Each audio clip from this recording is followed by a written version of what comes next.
Hello everyone, and welcome back to Mr. Sleepy Crime. I know many of you enjoy listening to these stories as you fall asleep. So before you drift off, I'd love for you to leave a comment letting me know where in the world you're tuning in from. And if you're enjoying the story, don't forget to like and subscribe, it really helps the channel grow. Alright, before we begin, please get comfortable, dim the lights, and let's dive into tonight's first story. Tonight, we delve into one of Alaska's most chilling cases, a story that would ultimately expose one of America's most methodical and terrifying serial killers. This is the story of Samantha Koenig, an 18-year-old barista whose disappearance from a coffee stand in Anchorage would unravel a web of crime spanning over a decade. Before we begin, please remember that this story involves real people and real tragedy. Samantha was a daughter, a girlfriend, and a young woman with her whole life ahead of her. Her story deserves to be told with respect and dignity. So settle in, close your eyes, and let me take you back to February 1, 2012, in Anchorage, Alaska, where the temperature was well below freezing, and the winter darkness seemed to swallow the city whole. Samantha Tesla Koenig was just like any other teenager in Anchorage. At 18, she was navigating that delicate transition between adolescence and adulthood. She lived with her father, James Koenig, and her boyfriend, Dwayne Tortolani II, in a modest home in Alaska's largest city. Samantha wasn't someone who sought attention or drama, she was known for her quiet strength and her dedication to the people she loved. On February 1, 2012, Samantha prepared for what would be her final shift at the Common Grounds coffee stand on Tudor Road. This wasn't just any coffee stand, it was one of those small, local businesses that serve as community gathering spots. The stand was essentially a small wooden structure, barely larger than a shed, where customers could drive up and order their morning coffee or afternoon pick-me-up. The weather that evening was particularly harsh, even by Alaskan standards. The temperature hovered around -15 degrees Fahrenheit, with a bitter wind that cut through even the heaviest winter coats. Most people were staying indoors, which meant business would likely be slow. For Samantha, this meant a quiet evening shift, probably spent reading between the occasional customer. As evening fell and the Alaska darkness settled over the city, darkness that comes early and stays late during the winter months, Samantha went about her routine. She prepared the coffee machines, organized the register, and settled in for what she expected to be an uneventful night. The stand's warm lights created a small beacon in the cold darkness, visible to anyone driving down Tudor Road. What Samantha didn't know was that someone had been watching the coffee stand. Someone who had been planning, observing, and waiting for the right moment. Someone who had made a career out of blending into communities, appearing normal while harboring the darkest of intentions. To understand what happened to Samantha, we must first understand the man who would take her life. Israel Keyes was 34 years old in 2012, and to anyone who knew him casually, he seemed like an ordinary member of the Anchorage community. He owned a construction business called Keyes Construction, and he appeared to be a hard-working entrepreneur trying to make his way in Alaska's challenging economic landscape. But Israel Keyes was anything but ordinary. Behind his facade of normalcy was one of the most calculating and methodical serial killers in American history. What made Keyes particularly terrifying wasn't just his willingness to kill, but his meticulous approach to murder. He didn't kill in the heat of passion or due to some obvious psychological break. Instead, he planned his crimes with the precision of a military operation. Keyes had what he called kill kits, collections of weapons, restraints, and tools that he would hide in various locations across the United States. He would bury these kits in remote areas, sometimes years before he planned to use them. When he was ready to kill, he would travel to one of these predetermined locations, retrieve his kit, and hunt for a victim of opportunity. His method was designed to avoid detection. By killing in locations far from his home, using victims he had no connection to, and employing different methods each time, Keyes believed he could continue killing indefinitely without being caught. He studied law enforcement techniques and specifically designed his approach to confound investigators. But in early 2012, Keyes made a decision that would ultimately prove to be his downfall. Instead of traveling to a distant location to kill a stranger, he decided to commit a crime close to home. Perhaps he was feeling overconfident, or maybe the convenience of a local victim was too tempting to resist. Whatever his reasoning, this decision would break his own carefully constructed rules. In the days leading up to February 1st, Keyes had been observing the Common Grounds coffee stand. He noted the hours of operation, the staffing patterns, and the location's vulnerabilities. The stand was isolated enough to provide privacy, but accessible enough for a quick escape. Most importantly, it was typically staffed by young women working alone, exactly the type of vulnerable target Keyes preferred. Keyes had also been preparing his tools. Unlike his distant kill kits, this time he gathered his materials from local sources. He acquired restraints, weapons, and other items he would need for what he was planning. In his mind, this was just another business transaction, another step in his self-appointed career as a killer. As February 1st approached, Keyes finalized his plan. He would wait until the coffee stand was staffed by a single person during a slow period. He would approach as a normal customer, then quickly overpower his victim. From there, he would take them to a location where he could commit his crimes without interruption. What Keyes couldn't have anticipated was the courage and intelligence of his chosen victim. Samantha Koenig was not going to be the easy target he expected. At approximately 8 p.m. on February 1, 2012, Israel Keyes approached the Common Grounds coffee stand. From Samantha's perspective, he appeared to be just another customer braving the cold for a warm drink. The stand's small windows and limited visibility meant that she couldn't see much of the approaching figure until he was right at the service window. Keyes ordered a coffee, engaging in the kind of small talk that was typical for the business. His demeanor was calm, friendly even. This was part of his practiced routine. He knew how to appear non-threatening, how to put potential victims at ease. Years of successful crimes had taught him exactly how to approach without raising suspicion. But as Samantha prepared his order, Keyes made his move. He produced a gun and pointed it directly at her. The warmth and safety of the coffee stand immediately transformed into a nightmare scenario. Keyes' voice, which moments before had been making polite conversation, now carried a cold authority as he began issuing commands. "Do exactly what I tell you, and you won't get hurt," he told her, though both of them knew this was likely a lie. Keyes ordered Samantha to turn off the lights in the stand and to close up the business as if it were the end of her normal shift. He wanted to create the appearance that nothing unusual was happening, buying himself time before anyone would notice Samantha's absence. What happened next demonstrated Samantha's remarkable presence of mind under the most terrifying circumstances imaginable. Despite having a gun pointed at her, despite being alone and facing a clearly dangerous individual, Samantha began to think strategically about her survival. As Keyes forced her to turn off the lights and secure the coffee stand, Samantha made several small but potentially crucial decisions. She left subtle signs that something was wrong, small details that she hoped might later help investigators understand what had happened to her. She also began to observe her attacker carefully, memorizing details about his appearance, his voice, and his behavior. Keyes then forced Samantha out of the coffee stand and into the bitter Alaskan night.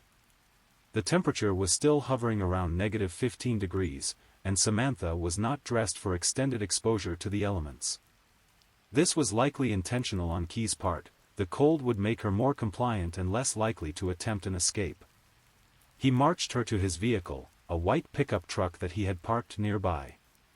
Throughout this process, Samantha continued to demonstrate remarkable composure. She didn't scream or fight in a way that might provoke Keyes to violence, but she also didn't simply submit. Instead, she seemed to be constantly calculating, looking for opportunities to escape or to leave evidence of what was happening to her. Once in the vehicle, Keyes drove to his residence. He lived in a house that was unremarkable from the outside, exactly the kind of place where a serial killer could operate without drawing attention from neighbors.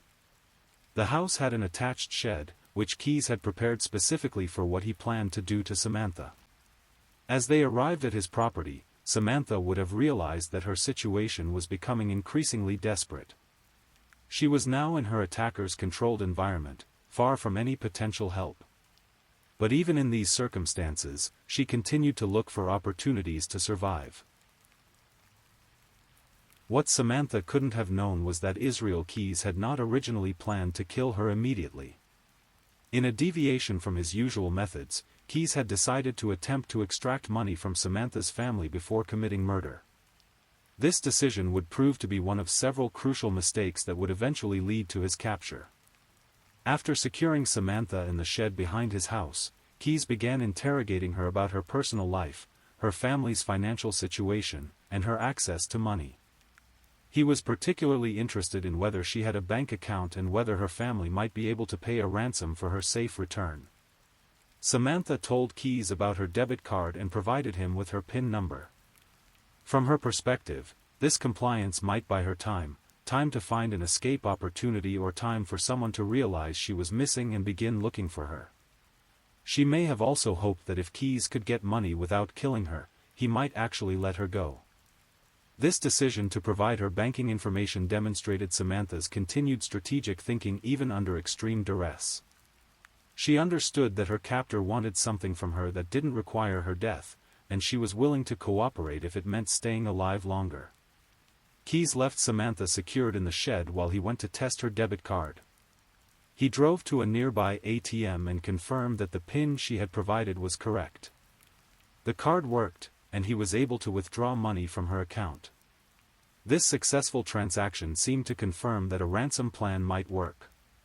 However, Keyes' decision to use Samantha's debit card would later prove to be a fatal error. Every ATM transaction creates a digital record, including the time, location, and often photographic evidence of the person making the withdrawal. Keyes, despite his careful planning in other crimes, seemed to have overlooked this obvious source of evidence. When Keyes returned to his property, he continued to question Samantha about her family and their resources. He wanted to know who might be willing to pay for her return and how much money they might be able to gather. Throughout these conversations, Samantha continued to cooperate, providing information while still looking for any opportunity to escape. The shed where Keyes held Samantha was cold, dark, and terrifying.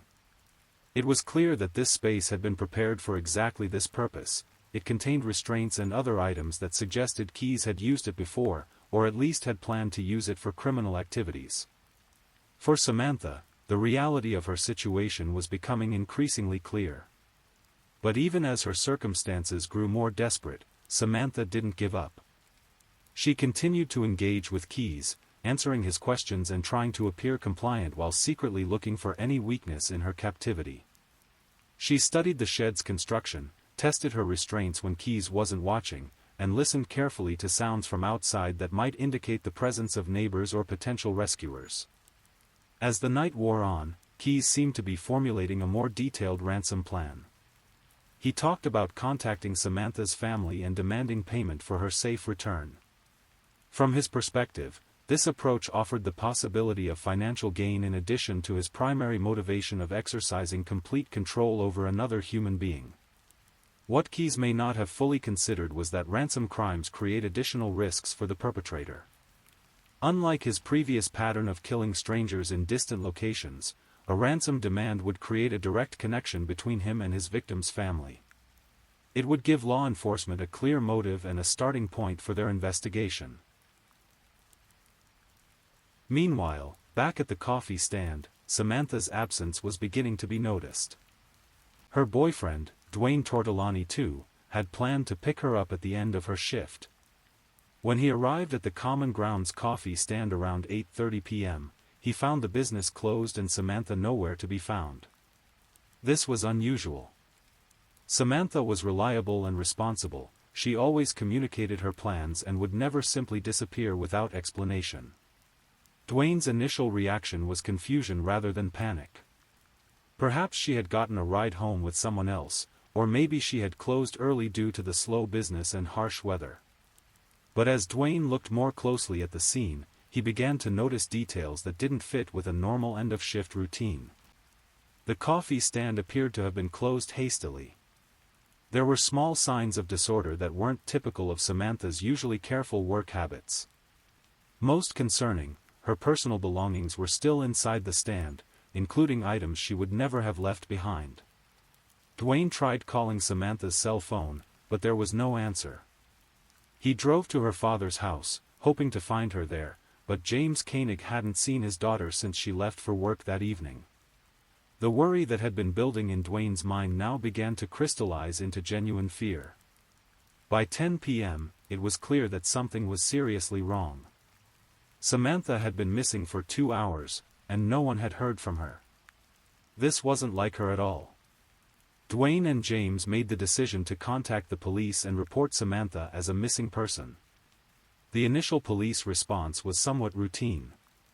Young adults sometimes disappear temporarily due to personal problems, relationship issues, or simply a desire for independence.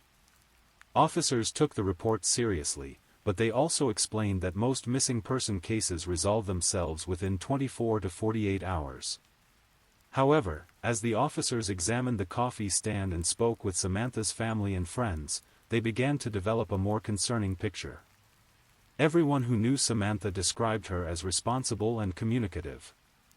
The idea that she would simply vanish without explanation was completely out of character. The physical evidence at the coffee stand also suggested that something had gone wrong.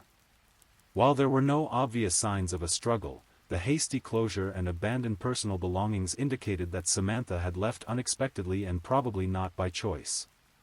As the hours passed and there was still no word from Samantha, the investigation began to take on a more urgent tone. Police started treating this as a potential abduction rather than a voluntary disappearance. They began canvassing the area around the coffee stand, looking for witnesses who might have seen anything unusual that evening. The harsh weather had kept most people indoors, which meant there were fewer potential witnesses than there might have been on a warmer night. However, the few people who had been out reported seeing a white pickup truck in the area around the time of Samantha's disappearance. This information would later prove to be crucial to the investigation. Back at Israel Key's property, Samantha's situation was deteriorating rapidly. As the night progressed, it became clear that despite his talk of ransom, Keyes had no real intention of releasing her alive. His questions about her family and their finances had been more about psychological torture than genuine planning for her release. The shed where Samantha was being held was not just a prison, it was a place where Keyes intended to commit murder. The tools and restraints he had prepared, the isolated location, and his increasingly aggressive behavior all pointed to a predetermined outcome that Samantha likely understood with growing clarity. Despite her desperate circumstances, Samantha continued to demonstrate remarkable courage. She engaged with Keyes in conversation, trying to humanize herself in his eyes. She talked about her family, her dreams, and her desire to continue living. This wasn't just a survival strategy, it was an act of profound bravery in the face of unimaginable terror. Keyes, however, was unmoved by Samantha's pleas. His years of killing had desensitized him to the humanity of his victims. To him, Samantha was not a person with hopes and dreams, but simply an object to be used for his gratification and then discarded. As February 2nd dawned, Keyes made his final decision. Despite having access to Samantha's bank account and despite the potential for extracting ransom money from her family, he chose to proceed with murder. This decision was driven not by financial considerations or practical concerns, but by his fundamental nature as a killer. The details of Samantha's final hours are difficult to discuss, but they must be acknowledged to fully understand the horror of this crime. Keyes sexually assaulted Samantha before ultimately taking her life by strangulation. Throughout this ordeal, Samantha maintained her dignity and courage, facing her attacker with a strength that would later inspire investigators and her family alike. After committing murder, Keyes demonstrated the cold calculation that had characterized his other crimes. He had already made plans for February 2nd, he was scheduled to leave on a cruise vacation that had been booked months in advance. Rather than cancel this trip or alter his plans in any way, Keyes decided to proceed as if nothing had happened. This decision revealed the depth of Keyes' psychological detachment from his crimes. He could commit murder one day and embark on a leisure cruise the next, with no apparent emotional impact or psychological difficulty. To him, killing Samantha had been no more significant than completing any other routine task. Before leaving for his cruise, Keyes took steps to conceal his crime. He disposed of evidence and made preparations to deal with Samantha's body upon his return. His plan was to complete his vacation and then return to Alaska to finish covering up the murder. This approach demonstrated both Keyes' confidence in his criminal methods and his fundamental miscalculation of the situation. He believed that he could commit this crime and return to his normal life without consequence, just as he had done many times before with other victims in other locations. While Israel Keyes was sailing in the Gulf of Mexico, the investigation into Samantha Koenig's disappearance was intensifying. The Anchorage Police Department had quickly determined that this was not a case of a teenager running away from home. The evidence pointed clearly to an abduction, and potentially to something much worse. Detective Monique Dahl was assigned as the lead investigator on the case. Detective Dahl was experienced in missing person cases, but she quickly recognized that this investigation was different. The circumstances of Samantha's disappearance, combined with the physical evidence at the coffee stand, suggested they were dealing with a predatory crime. The investigation team began by conducting a thorough examination of the coffee stand and the surrounding area. They were looking for any physical evidence that might indicate what had happened to Samantha and who might be responsible. This process was complicated by the harsh weather conditions, which had the potential to destroy or conceal crucial evidence. One of the first significant breakthroughs came from the security cameras in the area. While the coffee stand itself didn't have comprehensive surveillance, nearby businesses and traffic cameras had captured images of vehicles in the vicinity around the time of Samantha's disappearance. Among these images was footage of a white pickup truck that appeared multiple times in the timeline of the abduction. The investigation team also began interviewing everyone who knew Samantha, looking for any information that might explain her disappearance or identify potential suspects. These interviews consistently painted a picture of a young woman who was responsible, reliable, and unlikely to disappear voluntarily. As the days passed without any word from Samantha, the investigation took on an increasingly urgent tone. Detective Dahl and her team were working around the clock, following every possible lead and examining every piece of evidence.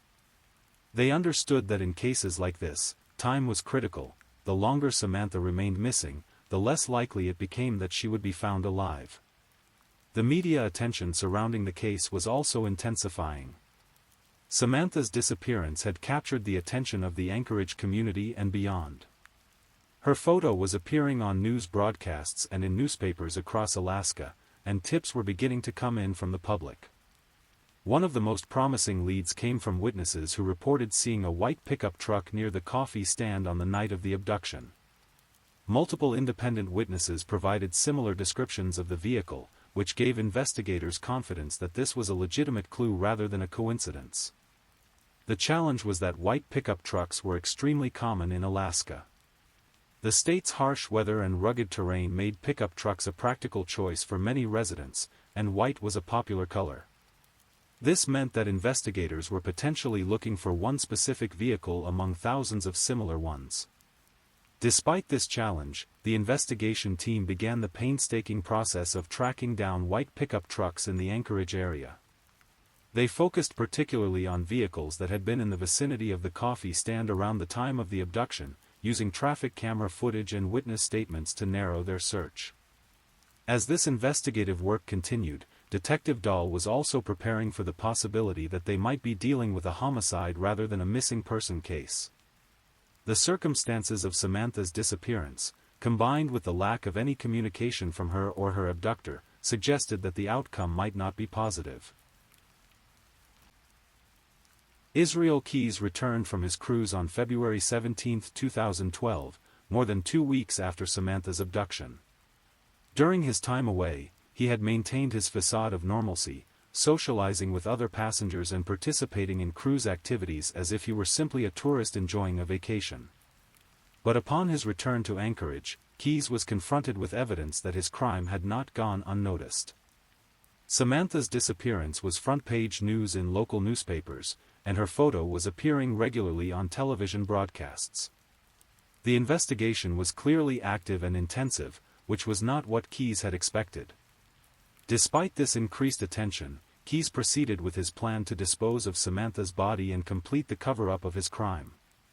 He had left her body in the shed behind his house, and he now needed to ensure that it would never be found. His method was characteristically calculated and cold-blooded. Keyes dismembered Samantha's body and disposed of the remains in Matanuska Lake, about an hour's drive from Anchorage. This location was chosen specifically because the lake was frozen during the winter months, which Keyes believed would help conceal the evidence. He used power tools to cut through the ice and dispose of the remains in the deep, cold water. But even as he was taking these steps to cover up his crime, Keyes was making the decision that would ultimately lead to his capture. He decided to continue using Samantha's debit card to withdraw money from her account. This decision was driven partly by greed and partly by arrogance. He believed that he could continue to benefit financially from his crime without being caught. Over the following weeks, Keyes made multiple ATM withdrawals using Samantha's card. He traveled to different locations around Anchorage and even to other cities, believing that this geographic spread would make it more difficult for investigators to track his activities. What he didn't fully appreciate was that every single transaction was being recorded and could be traced back to him. Banks maintain detailed records of all ATM transactions, including the time, location, and often photographic evidence of the person making the withdrawal. Each time Keyes used Samantha's card, he was creating a digital trail that investigators could follow. More importantly, he was providing them with his photograph. Detective Monique Dahl and her team had been monitoring Samantha's bank account from the beginning of the investigation. When they noticed the unusual activity, withdrawals being made weeks after Samantha's disappearance, they immediately recognized this as a crucial break in the case.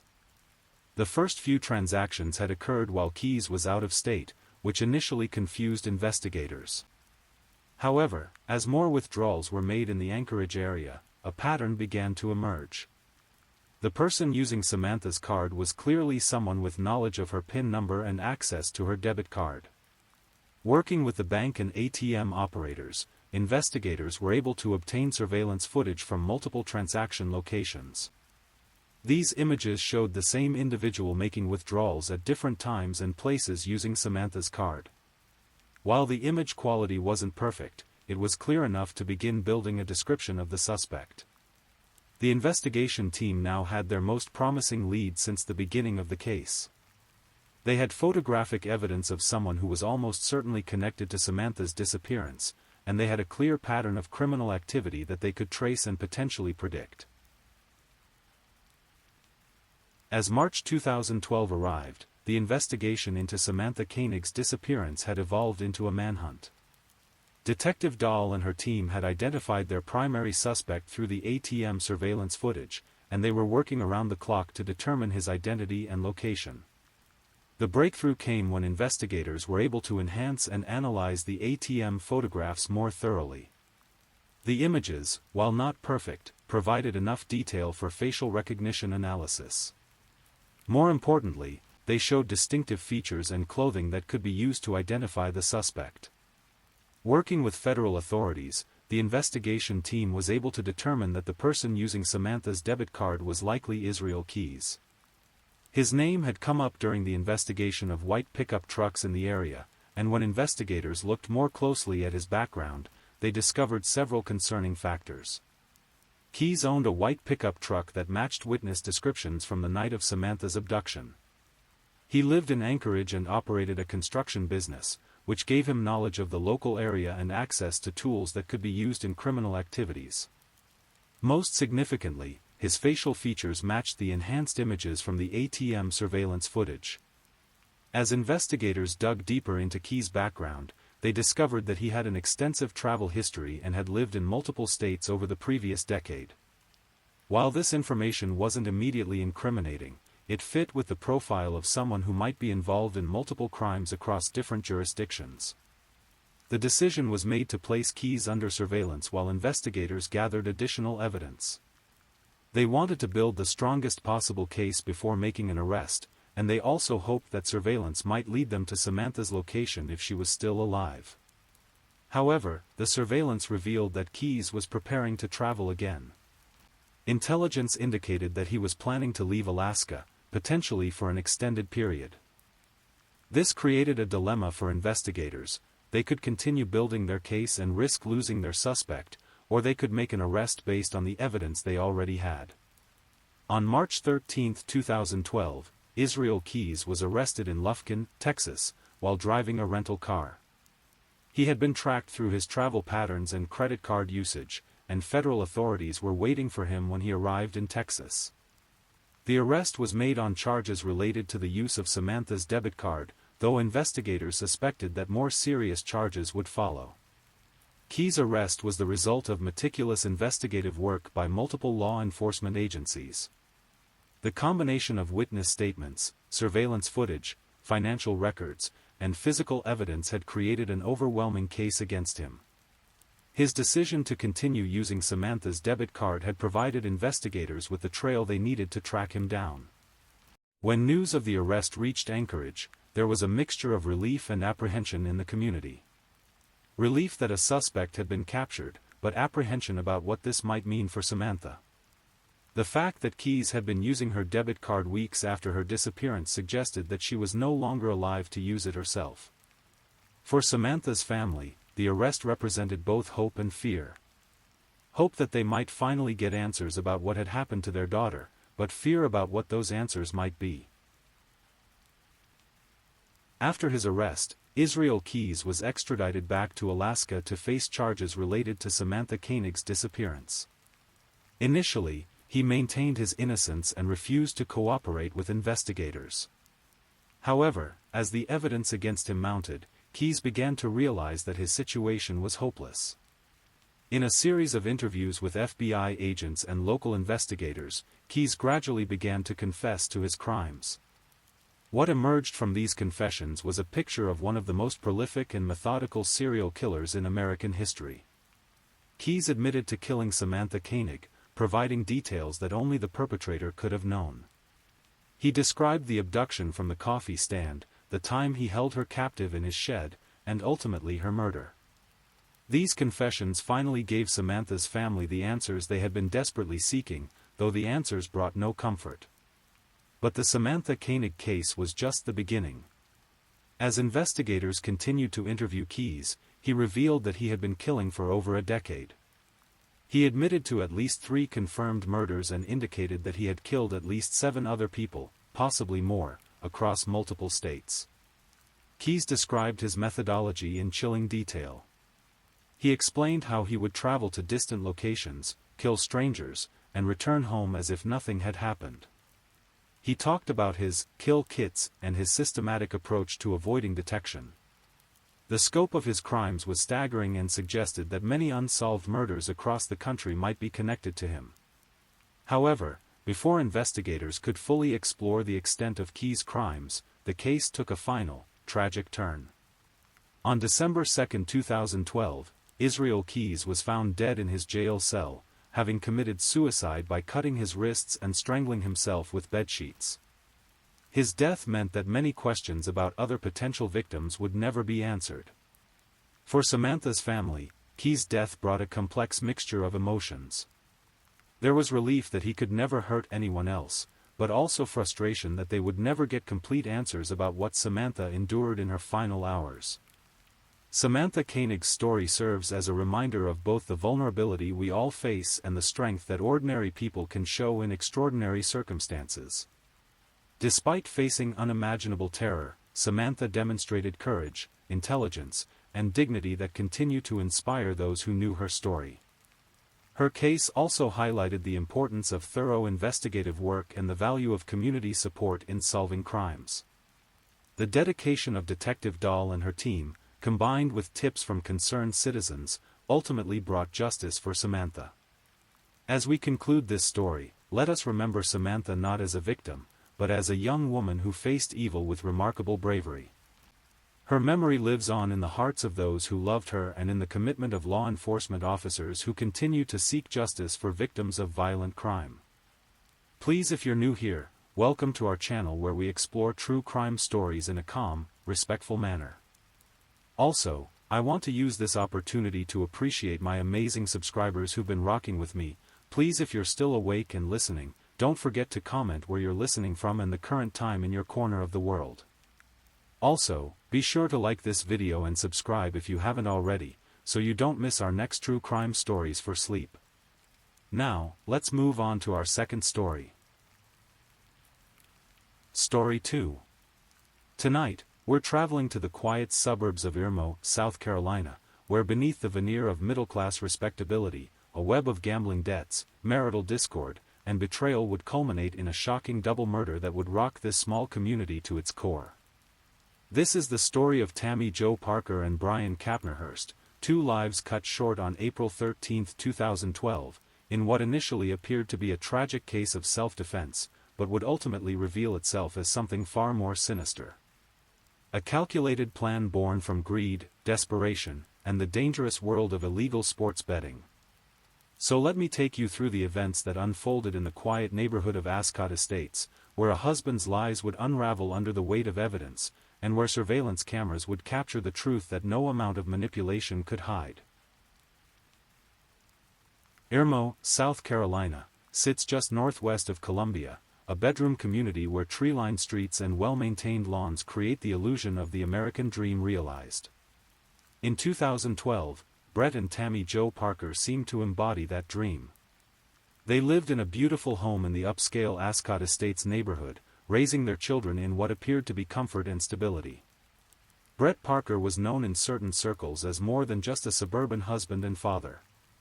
To those in the know, he was considered the kingpin of an illegal sports betting operation that stretched across the South Carolina Midlands.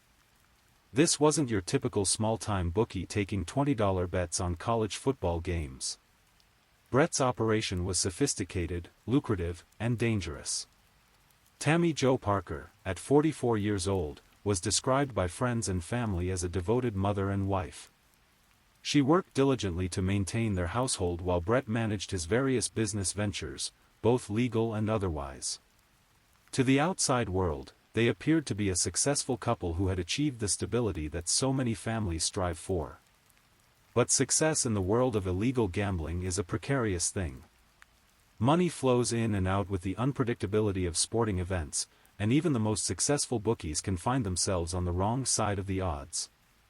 By April 2012, despite his reputation and apparent success, Brett Parker was drowning in debt. The pressure was mounting from multiple directions. Clients who had won big were demanding payment, and fellow gamblers who had extended credit were growing impatient. Among these creditors was Brian Kapnerhurst, a 46-year-old man who had been both a business partner and a friend to Brett for several years. Brian wasn't just another client in Brett's betting operation. He was someone Brett had worked closely with, someone who had trusted Brett with substantial sums of money. Like Brett, Brian was addicted to gambling, and like Brett, he often found himself in financial difficulty. But in April 2012, it was Brett who owed Brian money, and Brian who was growing increasingly concerned about getting paid back. To understand the events that would unfold on that fateful April day, we need to delve deeper into the world that Brett Parker had constructed around himself. Illegal sports betting operates in the shadows of legitimate society, where handshake deals are binding and reputation is everything. In this world, Brett had built a substantial operation that served clients throughout the region. The business model was simple but required constant attention and significant capital reserves. Bettors would place wagers on various sporting events, and Brett would set the odds and collect the money. When bettors lost, Brett kept their money minus operating expenses. When they won, Brett had to pay out, sometimes substantial amounts. The key to success in this business is maintaining enough cash flow to cover the winning bets while still profiting from the losing ones.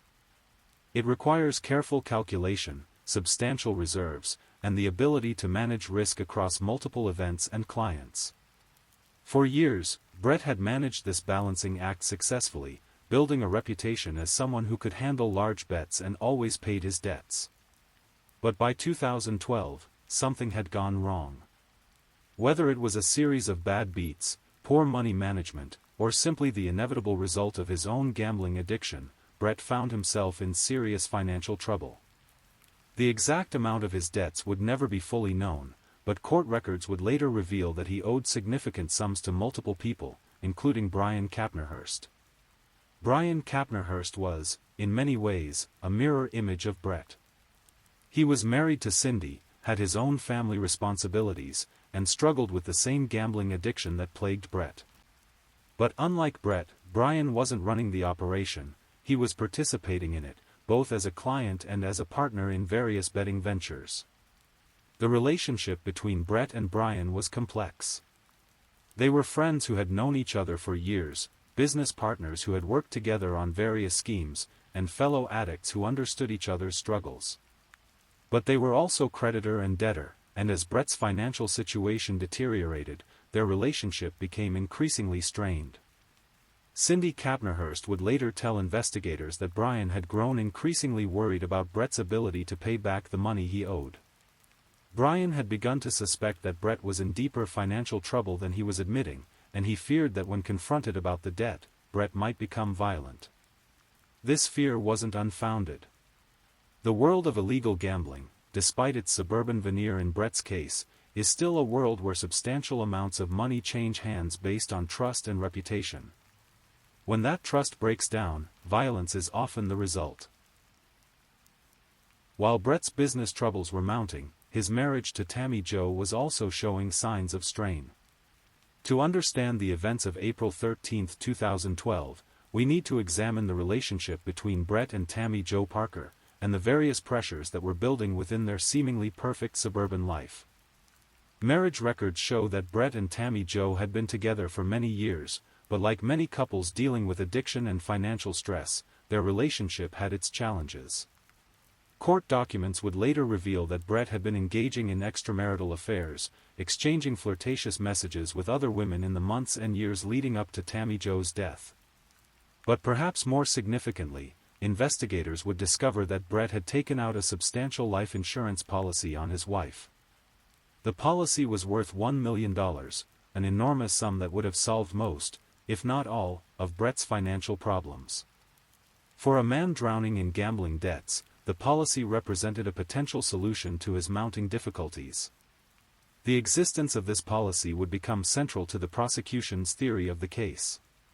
Here was a man facing financial ruin, with creditors closing in and his business empire crumbling, who stood to receive $1 million if his wife died.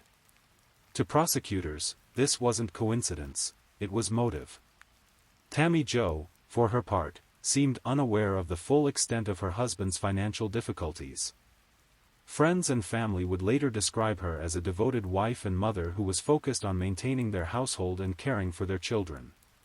She appeared to trust Brett to handle their financial affairs, unaware that he was systematically destroying their security through his gambling addiction. The life insurance policy wasn't unusual in itself. Many couples carry substantial life insurance to protect their families in case of tragedy.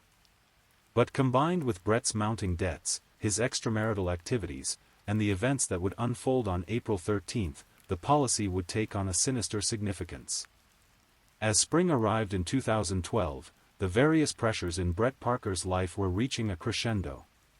His gambling debts were mounting, creditors like Brian Kapnerhurst were demanding payment, his marriage was strained by his infidelities, and the life insurance policy on his wife represented a potential solution to all of his problems.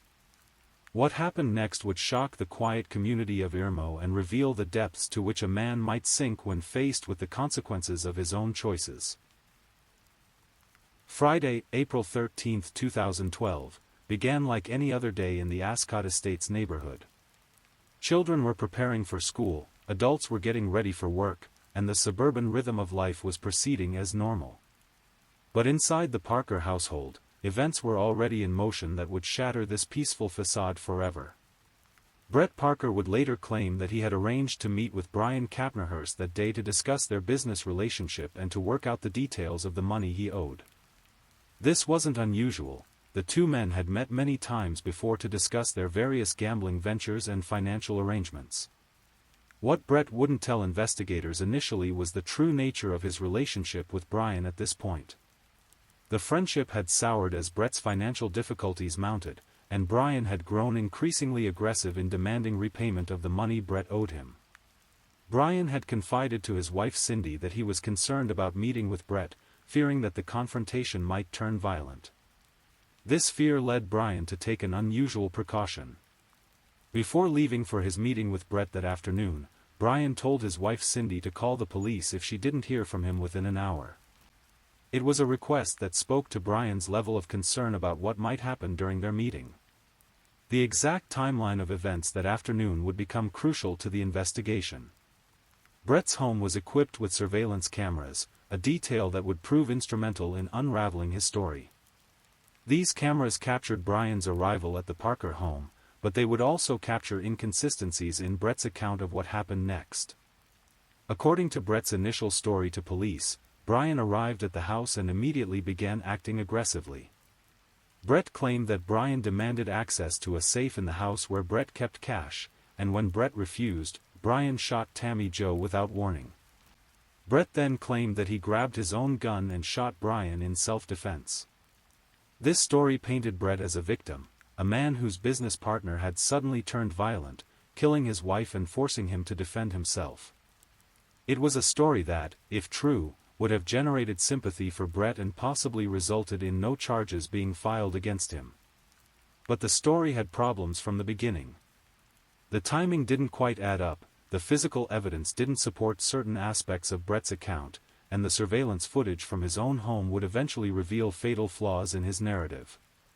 At 4:17 p.m., Brett Parker called 911. 911, what's your emergency? I need police and ambulance immediately. My wife has been shot, and I shot the guy who shot her.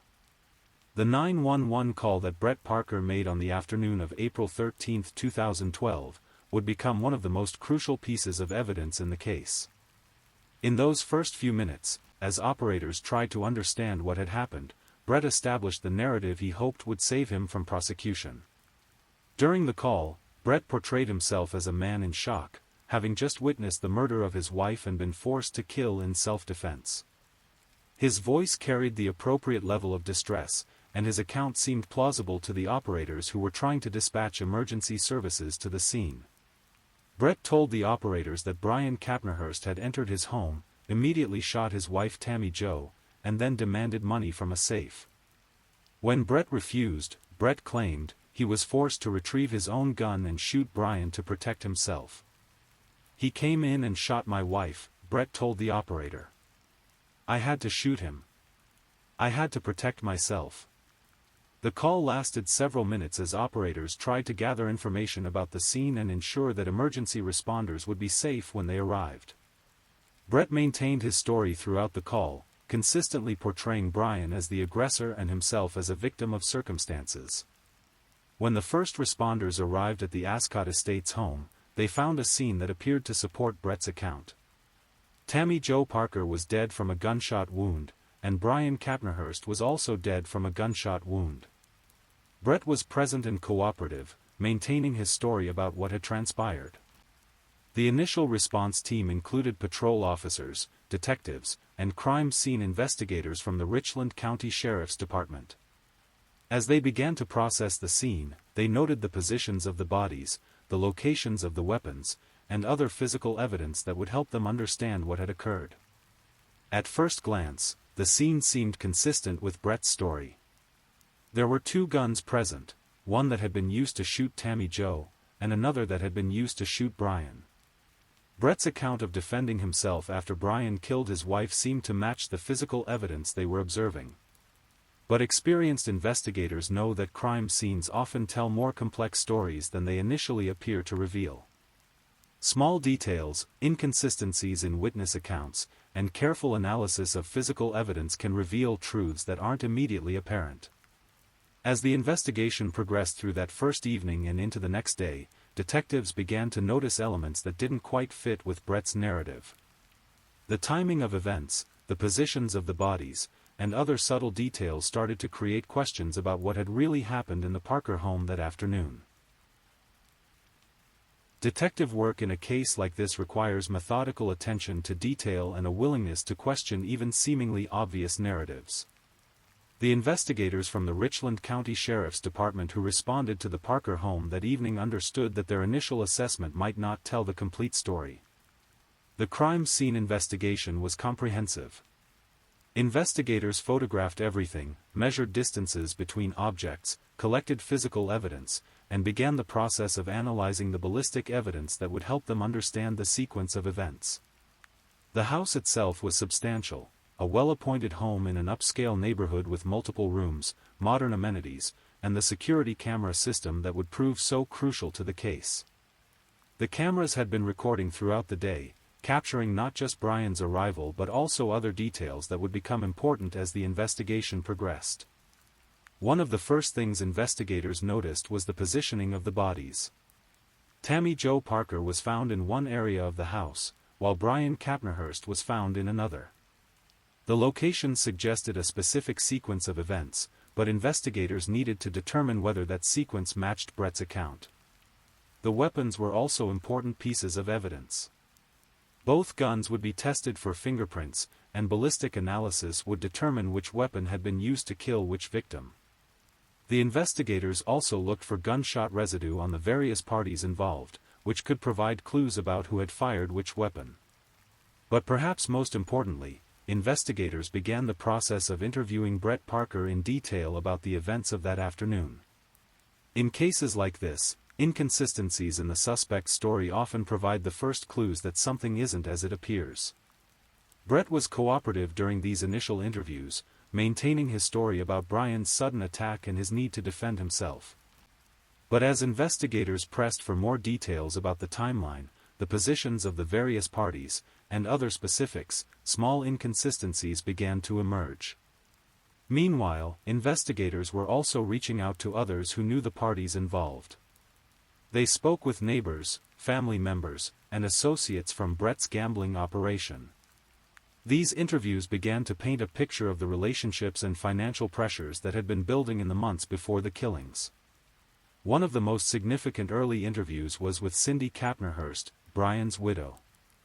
Cindy provided crucial information about Brian's state of mind on the day he died, including his concern about meeting with Brett and his request that she call police if she didn't hear from him within an hour.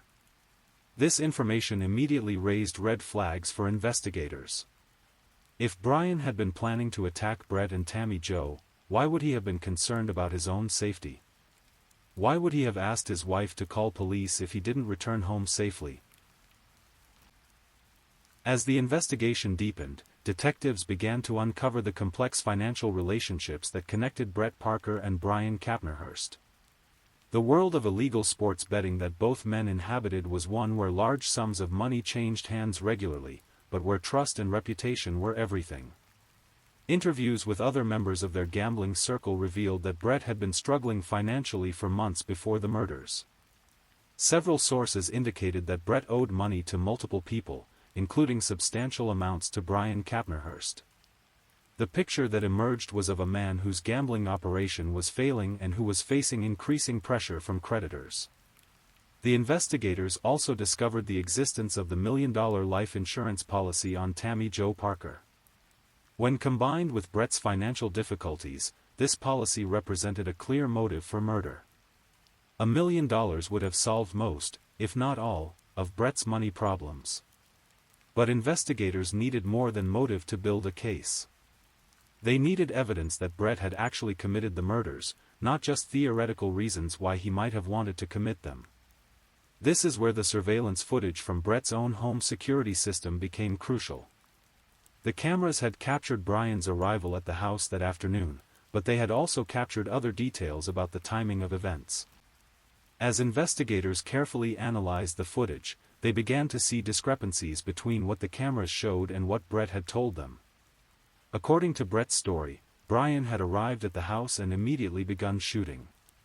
The 911 call had been made moments after Brett had shot Brian in self-defense. But the surveillance footage told a different story about the timeline of these events. The cameras showed that Brian had arrived at the house at a specific time, and they showed when he had entered the building.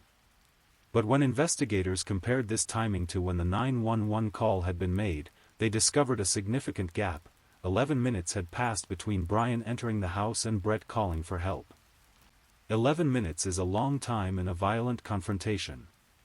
If Brian had immediately begun shooting upon entering the house, as Brett claimed, why had it taken 11 minutes for Brett to call 911? What had been happening during those crucial minutes? This timing discrepancy became the foundation for a new theory of the case.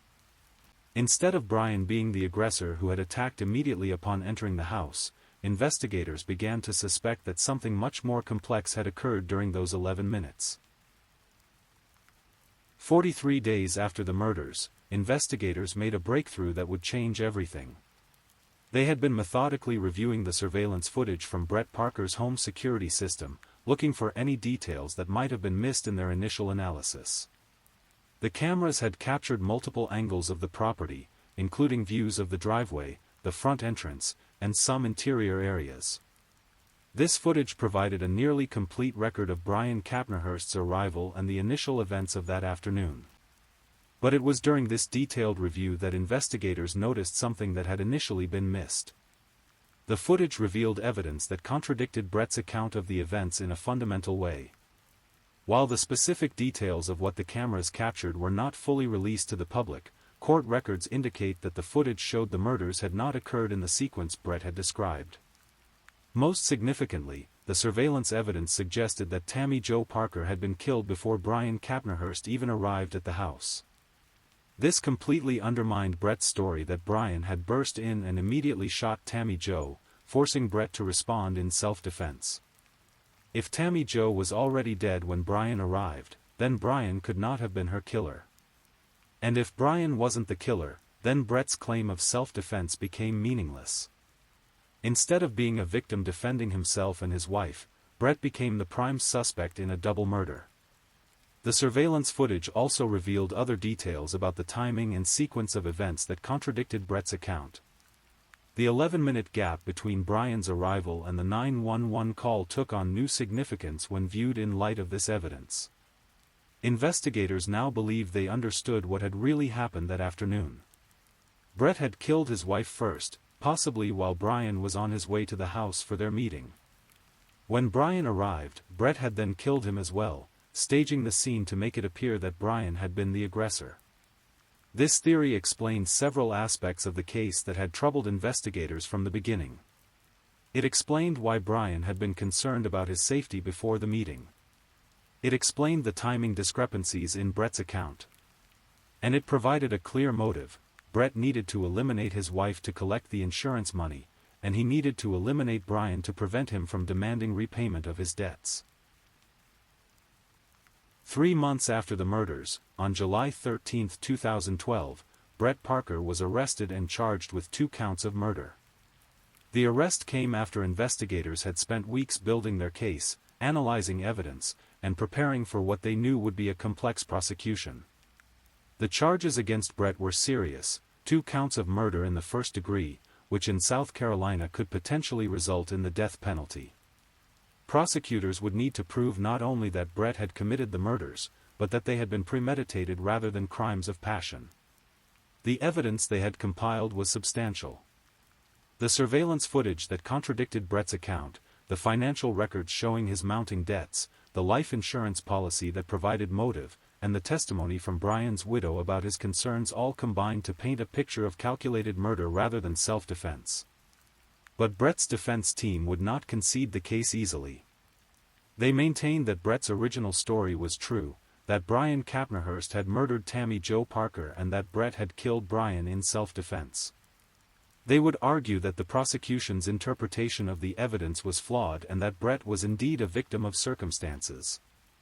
The case would involve complex technical evidence, including ballistic analysis, surveillance footage interpretation, and financial records. Both sides would need expert witnesses to help the jury understand the significance of various pieces of evidence. As the trial date approached, both the prosecution and defense teams prepared their strategies. The prosecution would focus on the contradictions in Brett's story, the financial motive provided by the life insurance policy and gambling debts, and the surveillance evidence that they claimed proved Brett was lying about the sequence of events. The defense would maintain Brett's innocence, arguing that he had been forced to defend himself against a violent associate who had killed his wife. They would challenge the prosecution's interpretation of the surveillance footage and argue that the financial difficulties, while real, did not prove that Brett had committed murder. The community of Irmo watched as the case developed, shocked that such violence had occurred in their quiet neighborhood. The case had received significant media attention, both locally and nationally, as the story of the suburban bookie and the double murder captured public imagination. The trial of Brett Parker would ultimately validate the investigators' theory of the case. Despite his defense team's efforts to maintain his innocence, the jury found Brett guilty of both murders after just a few hours of deliberation. Judge DeAndrea Benjamin sentenced Parker to 2 consecutive life sentences without the possibility of parole for the murders of Tammy Jo Parker and Brian Kapnerhurst. The evidence had been overwhelming: the surveillance footage, the financial records, and the testimony of witnesses all combined to convince the jury that Brett had orchestrated the entire event. Brett attempted to appeal his conviction in 2016, but a 3-judge panel upheld the original verdict. He remains incarcerated in a Columbia, South Carolina prison, where he will spend the rest of his life paying for his crimes. The case serves as a stark reminder of how gambling addiction and financial desperation can drive someone to unthinkable acts. 2 families lost loved ones because one man chose murder over accountability. Tammy Jo Parker, a devoted mother and wife, and Brian Kapnerhurst, a man who had simply come to collect money he was owed, both paid the ultimate price for Brett Parker's greed and desperation. Tonight, as you drift off to sleep, perhaps reflect on the importance of trust in our relationships, the dangers of addiction when left unchecked, and the truth that technology sometimes reveals when human nature tries to hide it. The surveillance cameras that Brett had installed to protect his home ultimately provided the evidence that convicted him. In the quiet suburb of Irmo, South Carolina, life has returned to normal. Children play in the streets, families go about their daily routines, and the American dream continues for most. But the memory of April 13, 2012, serves as a reminder that darkness can lurk behind even the most perfect facades. Please, if you're enjoying this stories, don't forget to comment where you're listening from and the current time in your corner of the world.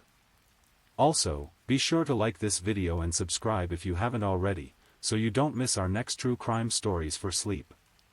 Now, let's move on to our third story. Story 3. Tonight, we're traveling to the rolling hills of Northern California, to a small community called Morgan Hill, where on a seemingly ordinary March morning in 2012, a 15-year-old girl named Sierra Lamar walked out her front door to catch the school bus and vanished without a trace. This is a story that captivated the Bay Area for over 5 years, a case that would involve one of the largest search efforts in California history, cutting-edge DNA technology, and a legal battle that would ultimately hinge on evidence so small it could barely be seen with the naked eye. It's a story about a vibrant teenager with dreams of the future, a family's unwavering hope, and a community that refused to give up. Sierra's case is also a reminder of how modern forensic science can solve crimes even when traditional evidence seems impossible to find.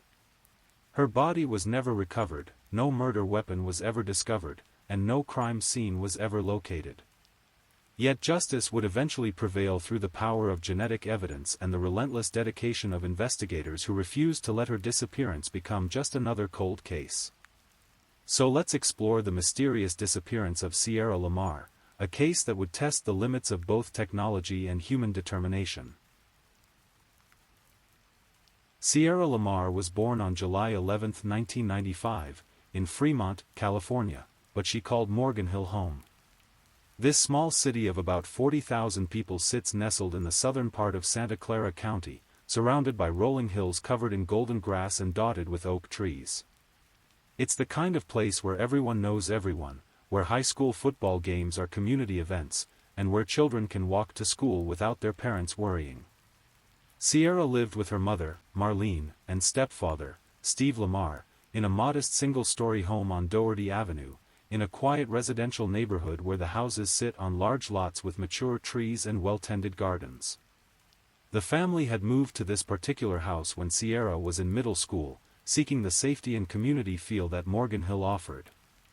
At 15, Sierra was a sophomore at Encebrado High School, a modern campus that served the growing community. She was described by those who knew her as a typical teenager in the best possible way. She loved music, spending hours listening to her favorite songs and sharing them with friends. She was artistic, often sketching or working on creative projects. She had a close relationship with her younger sister and was known for her infectious laugh and bright smile. Sierra was also navigating the complexities of adolescence. Like many teenagers, she was becoming more independent, testing boundaries, and sometimes clashing with her parents over typical teenage issues like curfews and responsibilities. She had recently started at Encebrado High after the family's move, and was still establishing her place in the social hierarchy that dominates every high school experience. Those who knew Sierra described her as resilient and adaptable. The move to Morgan Hill and change of schools hadn't been easy, but she was making new friends and finding her footing. She was particularly close to her mother, Marlene, though their relationship had the typical ups and downs of any mother-teenage-daughter dynamic. Sierra's daily routine was fairly typical for a suburban teenager. She would wake up in the morning, get ready for school, and walk about half a mile from her house to the bus stop at the intersection of Palm and Doherty Avenues. From there, the school bus would take her and other neighborhood kids to Encebrado High School, where she would spend her day in classes, eat lunch with friends, and participate in the social world that revolves around every American high school. What made Sierra's routine particularly notable was her independence. Unlike many of her peers who were driven to school by parents, Sierra preferred to walk to her bus stop alone. She enjoyed these quiet morning moments, often listening to music through her earbuds as she made the familiar journey through her neighborhood. It was a freedom that her parents had granted her, trusting in the safety of their community and Sierra's own good judgment. On the evening of March 15, 2012, Sierra's routine was no different than any other school night. She completed her homework, spent time with her family, and went to bed at a reasonable hour, preparing for another day at Encebrado High School. None of them could have imagined that March 16 would be the last day they would see Sierra alive. March 16, 2012, dawned clear and mild in Morgan Hill, with temperatures in the comfortable range that makes Northern California spring so pleasant. It was a Friday, which meant Sierra was looking forward to the weekend ahead. She had made plans with friends and was anticipating the freedom that weekends brought from the structure of the school week. Sierra's morning routine began as it always did. She woke up in her bedroom, which reflected her personality with posters on the walls, personal belongings scattered about, and the organized chaos that characterizes most teenage bedrooms. She selected her outfit for the day carefully, as teenagers do, choosing clothes that would help her project the image she wanted to present to her peers. For this particular Friday, Sierra chose a pair of dark jeans, a long-sleeved shirt, and comfortable walking shoes. She gathered her school belongings, including her backpack filled with textbooks and notebooks, and most importantly, her cell phone, that lifeline that connects all teenagers to their social world. The phone was a constant companion, used for texting friends, listening to music, and staying connected to the digital universe that forms such a crucial part of modern teenage life. Sierra's family was also getting ready for their day. Her mother, Marlene, was preparing for work, while her stepfather, Steve, was handling his own morning routine. The household was filled with the typical sounds of a family getting ready: running water, footsteps on hardwood floors, the murmur of morning conversation, and the everyday sounds of life proceeding normally. Around 6 a.m., Sierra said goodbye to her family, as she had done hundreds of times before. She grabbed her backpack, made sure she had everything she needed for the school day, and headed out the front door into the crisp morning air. Her mother watched her go, as parents do, with that mixture of love and routine awareness that marks most family departures. There was nothing unusual about this goodbye, nothing that would suggest it would be their last. Sierra began her familiar walk from her house on Doherty Avenue toward the bus stop at the intersection of Palm and Doherty. This was a route she had traveled countless times since moving to the neighborhood. It took her through a residential area with sidewalks, past houses where neighbors were beginning their own morning routines, and along streets where the occasional car would pass carrying commuters to their jobs. The walk to the bus stop typically took Sierra about 10 minutes, depending on her pace and whether she stopped to talk to neighbors or other students along the way. She often walked while listening to music through earbuds, creating her own private soundtrack for the journey. Her cell phone, carried in her hand or pocket, was her constant companion, used to send quick text messages to friends or check social media updates. But on this particular morning, something went wrong. Sierra never arrived at the bus stop. When the school bus arrived at the Palm and Doherty intersection at its scheduled time, the driver looked for Sierra among the waiting students but didn't see her. This wasn't immediately alarming. Students occasionally missed the bus due to oversleeping, family obligations, or simply deciding to stay home sick. The bus driver waited the appropriate amount of time and then continued on the route, assuming Sierra would catch a ride with her parents or would be absent from school that day. At Sobrato High School, Sierra's absence was noted by teachers taking attendance, but again, this wasn't immediately concerning.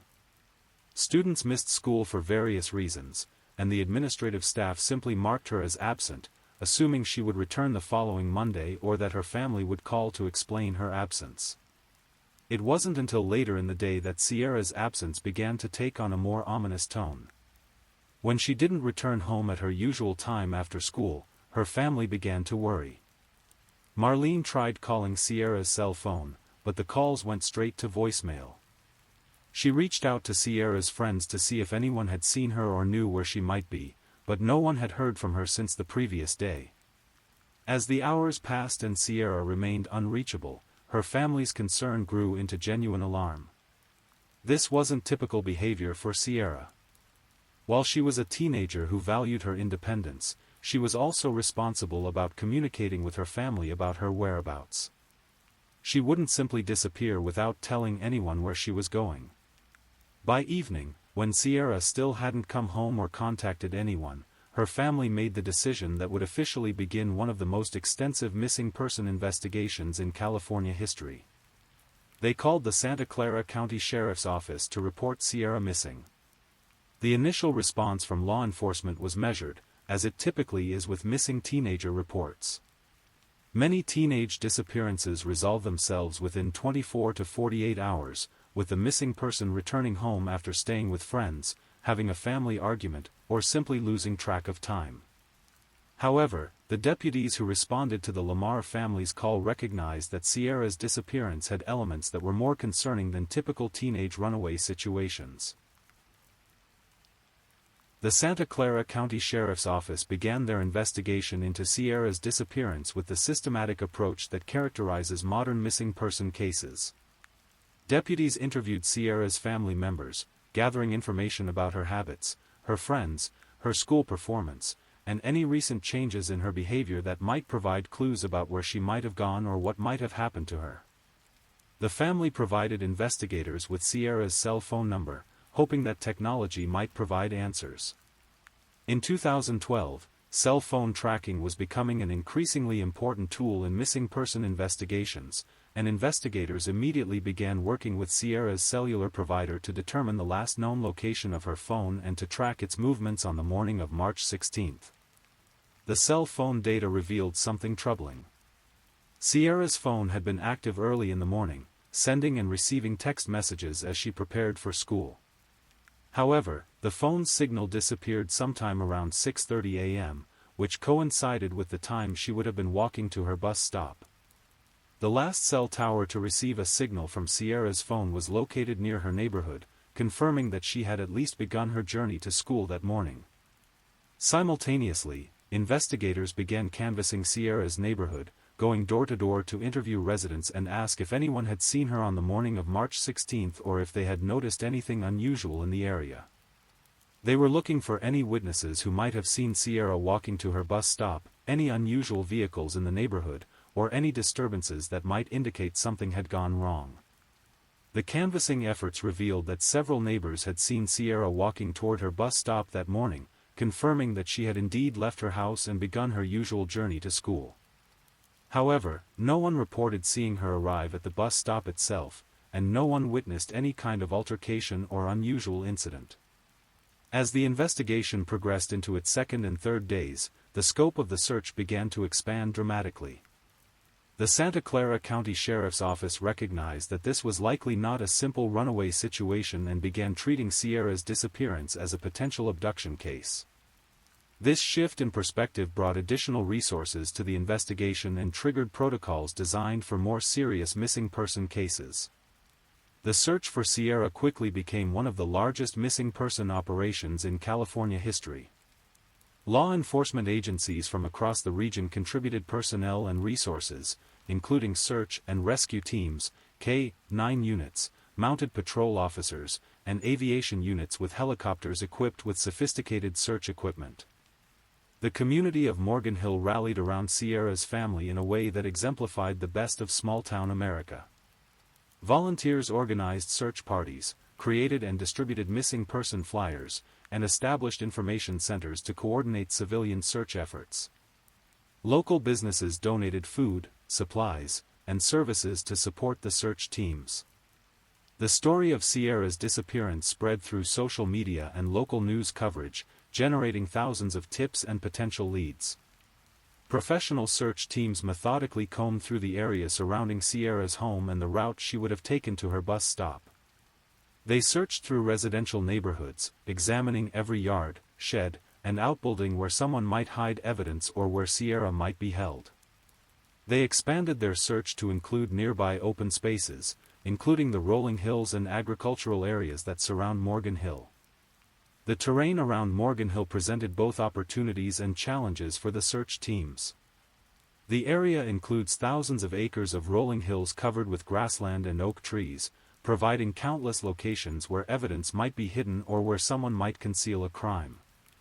At the same time, much of this land is privately owned, requiring investigators to obtain permission from landowners and coordinate with property managers to conduct thorough searches. K-9 units played a crucial role in the search efforts, using dogs trained to detect human scent to search areas that would be impossible for human searchers to cover effectively. The dogs were given items of Sierra's clothing to establish her scent profile, and then worked systematically through neighborhoods and open areas, looking for any trace that might indicate where she had been taken. Aviation units used helicopters equipped with thermal imaging equipment to search from above, looking for heat signatures that might indicate human presence in remote areas. They also used high-resolution cameras to photograph large areas, creating detailed images that could be examined later for any signs of disturbance or unusual activity. Despite the extensive search efforts involving hundreds of professional searchers and community volunteers, no trace of Sierra was found during the initial days and weeks of the investigation. It was as if she had simply vanished into thin air somewhere between her front door and the bus stop half a mile away. The lack of immediate results was frustrating for everyone involved, but it also provided investigators with important information. The absence of any evidence along Sierra's usual route suggested that whatever happened to her had occurred quickly, possibly involving a vehicle, and that the perpetrator had likely taken steps to conceal their actions. 3 days after Sierra's disappearance, on March 19, 2012, the first significant breakthrough in the case occurred when Sierra's cell phone was discovered by a volunteer searcher. The phone was found in a field near Scheller Avenue, about 2 miles from Sierra's home, lying in tall grass where it would have been easily overlooked by anyone not specifically searching for evidence. The discovery of Sierra's phone was both encouraging and troubling for investigators. On one hand, it represented the first concrete evidence that something had indeed happened to Sierra. Teenagers in 2012 simply didn't voluntarily separate themselves from their cell phones. On the other hand, the phone's location suggested that whoever was responsible for Sierra's disappearance had deliberately discarded it, likely to prevent law enforcement from using it to track her movements. The phone was immediately processed by forensic technicians, who carefully documented its condition and location before sending it to the crime lab for detailed analysis. They were looking for fingerprints, DNA evidence, and digital information that might provide clues about what had happened to Sierra and who might be responsible. The digital forensics analysis of Sierra's phone revealed her communication patterns in the hours and days before her disappearance. Investigators reviewed her text messages, call logs, social media activity, and app usage, looking for any indication that she had been in contact with someone who might wish to harm her or any evidence that she had planned to meet someone on the morning of March 16. The phone's contents painted a picture of a typical teenage social life. Sierra had been texting with friends about school assignments, weekend plans, and the everyday social dynamics that occupy teenage thoughts. There was no evidence of any threatening communications, no indication that she was being stalked or harassed, and no suggestion that she had arranged to meet anyone on the morning she disappeared. However, the phone's location did provide investigators with important information about the geographic scope of the crime. The fact that it had been discarded 2 miles from Sierra's home suggested that whoever was responsible had access to a vehicle and had deliberately driven to a remote location to dispose of evidence. 2 days after the discovery of Sierra's phone, on March 21, another significant piece of evidence was found. Sierra's clothing, specifically, her jeans and t-shirt, were discovered folded neatly and left on the side of Laguna Avenue, about 1.5 miles from where her phone had been found. Like the phone, the clothes were discovered by volunteer searchers who were methodically combing through areas where evidence might have been discarded. The discovery of Sierra's clothing was profoundly disturbing for everyone involved in the investigation. Unlike the phone, which could have been discarded for practical reasons, the presence of Sierra's clothing strongly suggested that she had been the victim of a violent crime. The fact that the clothes were folded neatly also suggested a level of deliberation and planning that made the crime even more sinister. The clothing was immediately secured and sent to the Department of Justice Crime Laboratory for forensic analysis. Investigators were hoping that the clothes might contain DNA evidence, fingerprints, or other trace evidence that could identify the person responsible for Sierra's disappearance. The forensic analysis of Sierra's clothing would prove to be the key that eventually solved the case, though the results wouldn't be available for several weeks. DNA analysis in 2012 was more time-consuming than it is today, and the crime lab prioritized accuracy over speed, knowing that any evidence they developed would need to withstand scrutiny in court. While waiting for forensic results, investigators continued their methodical investigation of every aspect of Sierra's life. They interviewed her friends, classmates, teachers, and family members, trying to develop a comprehensive understanding of her relationships and daily activities. They were looking for anyone who might have had a motive to harm Sierra, anyone who had shown unusual interest in her, or anyone whose behavior had changed around the time of her disappearance. The investigation revealed that Sierra was well liked by her peers and had no known enemies. She wasn't involved in any serious romantic relationships that might have generated jealousy or conflict. She wasn't involved in any illegal activities or dangerous behaviors that might have put her at risk. By all accounts, she was a typical teenager living a normal life in a safe community. Investigators also expanded their canvas of the community, interviewing residents and business owners in an ever-widening circle around Sierra's home and the locations where her phone and clothing had been found. They were looking for anyone who might have seen unusual vehicles or suspicious behavior in the days leading up to and following Sierra's disappearance. The community response to Sierra's disappearance continued to grow, with more volunteers joining search efforts and more resources being contributed to support the investigation. Local media coverage kept Sierra's story in the public eye, generating hundreds of tips from people who thought they might have seen her or who had information that might be relevant to the case. However, despite the extensive investigation and the discovery of Sierra's phone and clothing, law enforcement was still no closer to identifying a suspect or determining what had happened to Sierra herself. The evidence suggested that she had been the victim of a violent crime, but there were no witnesses, no suspect descriptions, and no clear motive for anyone to harm her. As weeks turned into months, the investigation into Sierra's disappearance evolved from an immediate search and rescue operation into a methodical criminal investigation. The Santa Clara County Sheriff's Office had assigned their most experienced detectives to the case, and they were working in collaboration with FBI behavioral analysts who specialized in abduction cases. The FBI's involvement brought additional resources and expertise to the investigation. Behavioral analysts studied the crime scene evidence and the way Sierra's phone and clothing had been disposed of, trying to develop a profile of the person responsible. They noted the geographic pattern of the evidence disposal, the fact that the clothing had been neatly folded, and the apparent planning that had gone into the crime. The behavioral analysis suggested that the perpetrator was likely someone who was familiar with the Morgan Hill area, someone who knew the back roads and remote locations where evidence could be discarded without being immediately discovered. The neat folding of Sierra's clothing suggested someone who was organized and methodical, possibly someone with obsessive-compulsive tendencies or someone who was trying to show a twisted form of respect for his victim. Meanwhile, the forensic analysis of Sierra's clothing was progressing slowly but systematically. DNA technicians were using the most advanced techniques available in 2012 to extract and analyze any genetic material that might be present on the clothes. They were looking for DNA from anyone other than Sierra herself, hoping to find genetic evidence that could be used to identify her attacker. The DNA analysis process in 2012 required larger samples and more time than current techniques, but it was still capable of producing results that could definitively link a suspect to evidence.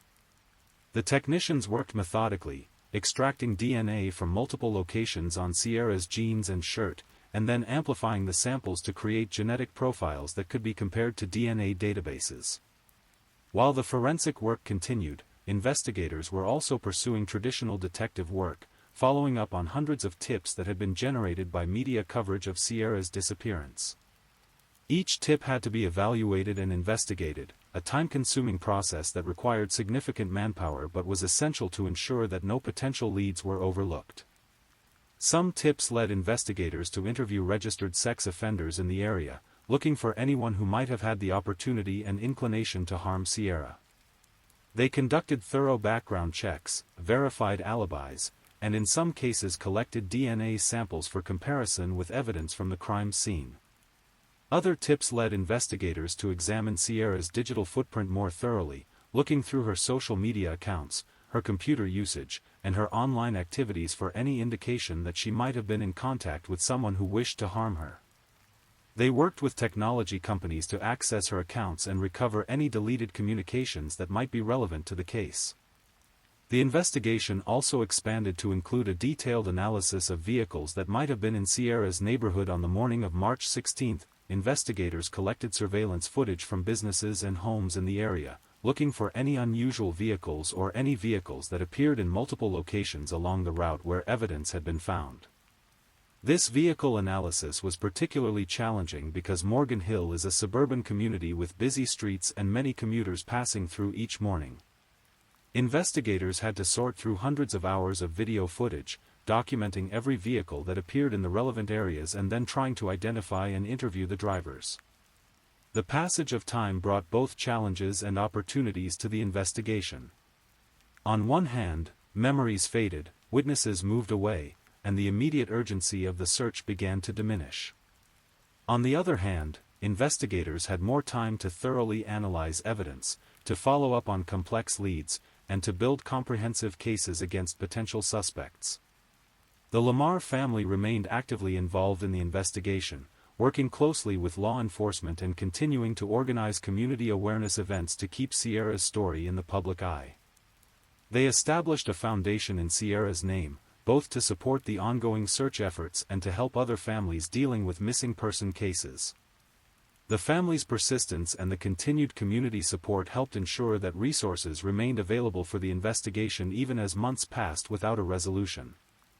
Local businesses continued to display Sierra's missing person posters, volunteers continued to organize search efforts in new areas, and the media continued to cover developments in the case. However, despite all these efforts, by the fall of 2012, more than 6 months after Sierra's disappearance, investigators still had no solid leads pointing to a specific suspect. They had eliminated many potential suspects through alibi verification and DNA testing, but they had not identified anyone who could definitively be linked to the crime. In early 2013, nearly a year after Sierra's disappearance, the forensic analysis of her clothing finally yielded the breakthrough that investigators had been hoping for. DNA technicians at the California Department of Justice Crime Laboratory had successfully extracted a male DNA profile from Sierra's genes, genetic material that clearly did not belong to Sierra or any member of her family. The DNA profile was entered into the Combined DNA Index System, CODIS, the national DNA database that contains genetic profiles from convicted criminals, arrestees, and unsolved crime scenes. CODIS is designed to identify matches between DNA evidence from different cases and to link evidence to individuals whose DNA profiles are already in the system. Initially, the search of CODIS did not produce a match, meaning that whoever had left DNA on Sierra's clothing either had never been arrested or had been arrested before DNA collection became routine in criminal cases. However, the DNA profile was preserved in the system, waiting to be compared against any new profiles that were added to the database. While waiting for a potential DNA match, investigators continued their methodical work, following up on new tips and re-examining old evidence with fresh eyes. They also began looking more closely at other unsolved crimes in the area, searching for cases that might be related to Sierra's disappearance. This broader analysis revealed a disturbing pattern of attacks against women in the Morgan Hill area. Over the previous several years, there had been multiple reports of a man approaching women in parking lots, particularly at Safeway stores, and attempting to assault or abduct them. The attacks shared several common characteristics. They occurred in daylight hours, the attacker used a taser or similar electrical weapon to subdue his victims, and he appeared to be driving a red vehicle.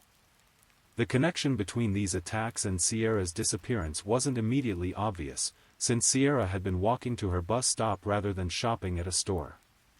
However, investigators began to wonder if the same person might be responsible for both the parking lot attacks and Sierra's abduction, possibly representing an escalation in his criminal behavior. In May 2012, just 2 months after Sierra's disappearance, one of the parking lot attacks had been particularly well documented.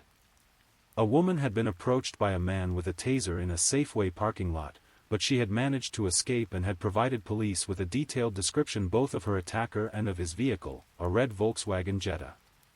The connection between this incident and Sierra's case became clearer when investigators realized that the timing and location of the attack coincided with the area where Sierra's phone and clothing had been found. They began to theorize that the same person who had been attacking women in parking lots might have been driving through Sierra's neighborhood on the morning of March 16 and had opportunistically abducted her when he saw her walking alone. Acting on this theory, investigators began focusing more intently on identifying the owner of the red Volkswagen Jetta that had been used in the parking lot attacks. They worked with motor vehicle records to identify all red Volkswagen Jettas registered in the area, and then began the systematic process of investigating each owner. This investigation led them to Antolin Garcia Torres, a 21-year-old man who lived in Morgan Hill with his mother and sister. Garcia Torres owned a red 2000 Volkswagen Jetta that matched the description provided by the parking lot attack victim. Moreover, his address was relatively close to both Sierra's neighborhood and the locations where her phone and clothing had been found. Garcia Torres had a limited criminal history, with only minor traffic violations and no previous arrests for violent crimes. He worked in construction and landscaping, jobs that required him to travel throughout the South Bay Area and that would have made him familiar with the back roads and remote locations where evidence in Sierra's case had been discarded. When investigators began surveillance of Garcia Torres in early 2012, they observed behavior that seemed consistent with someone who was trying to avoid detection.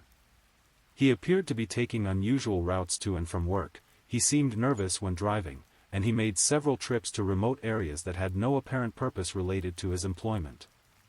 The surveillance also revealed that Garcia Torres matched the physical description provided by victims of the parking lot attacks: Hispanic male in his early 20s, medium build, with dark hair. The similarities were striking enough that investigators decided to collect a DNA sample from Garcia Torres for comparison with the evidence from Sierra's clothing.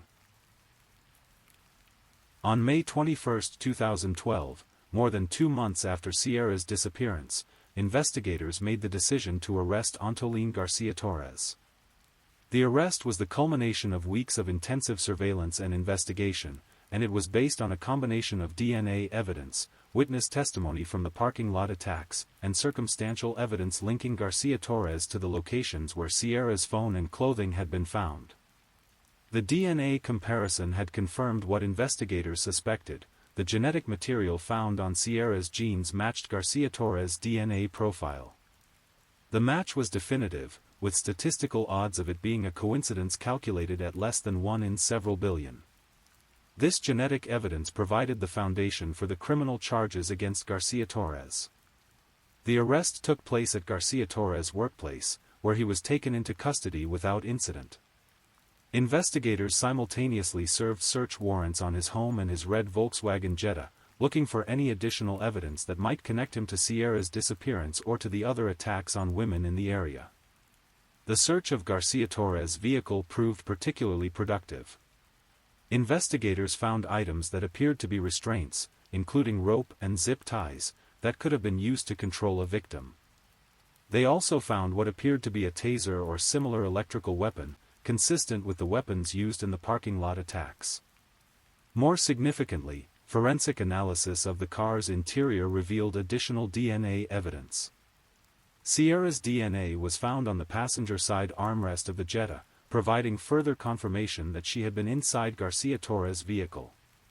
This evidence helped establish not just that Garcia Torres had contact with Sierra, but that he had actually transported her in his car.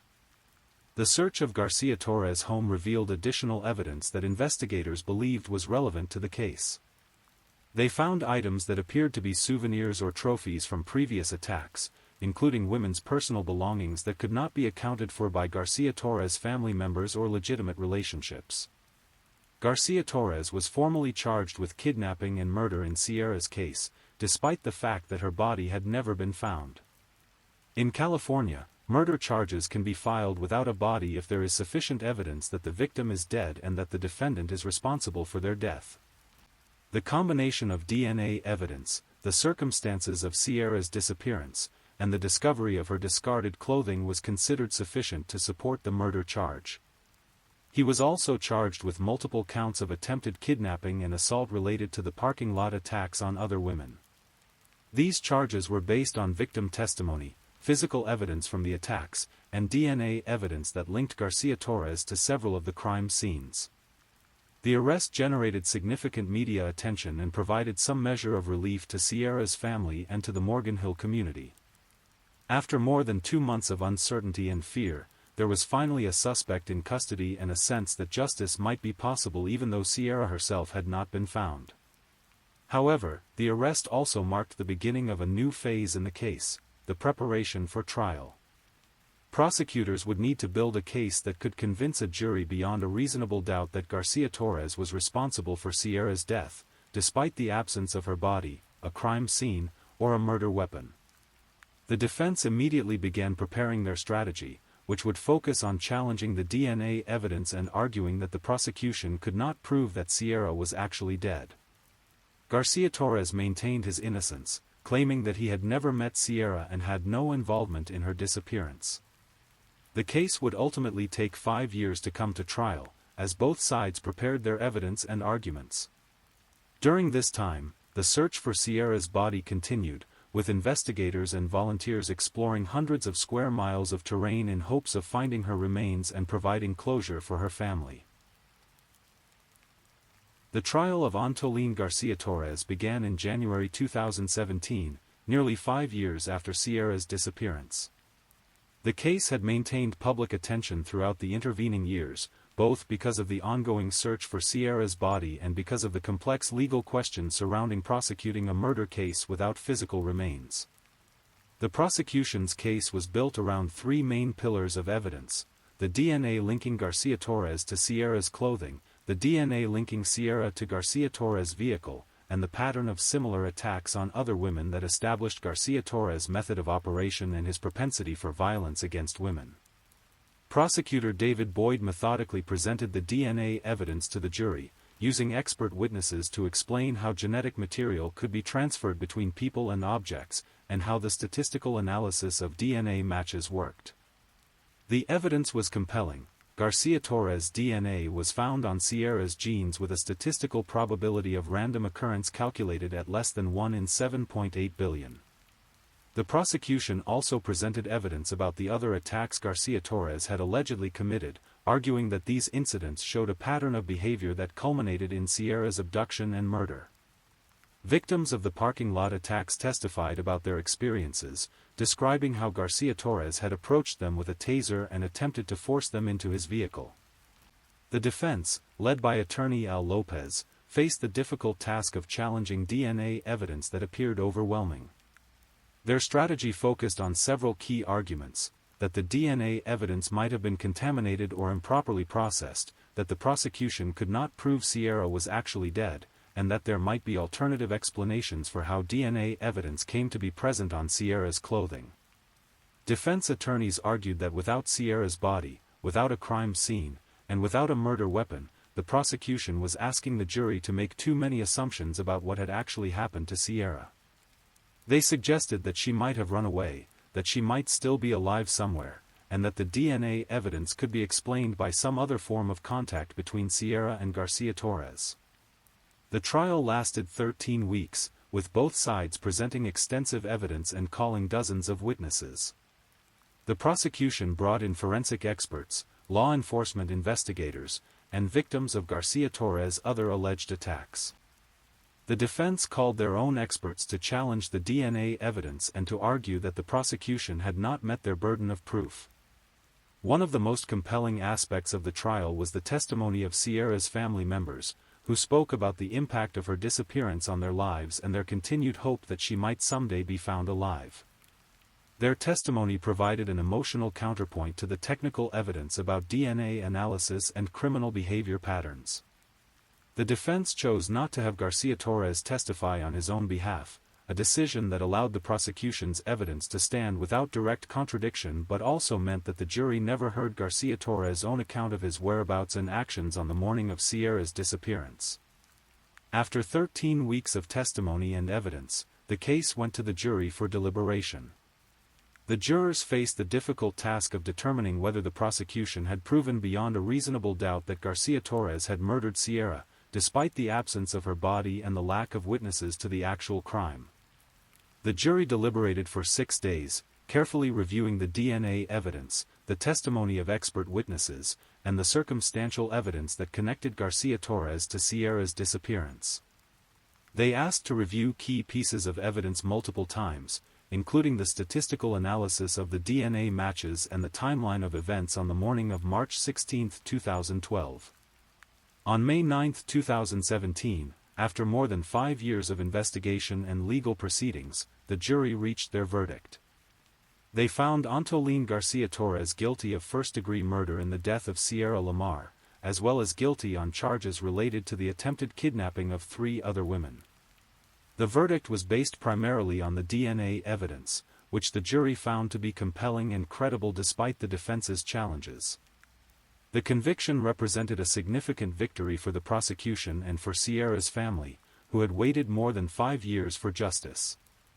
It also demonstrated the power of modern forensic science to solve crimes even when traditional evidence like bodies, crime scenes, and witnesses are not available.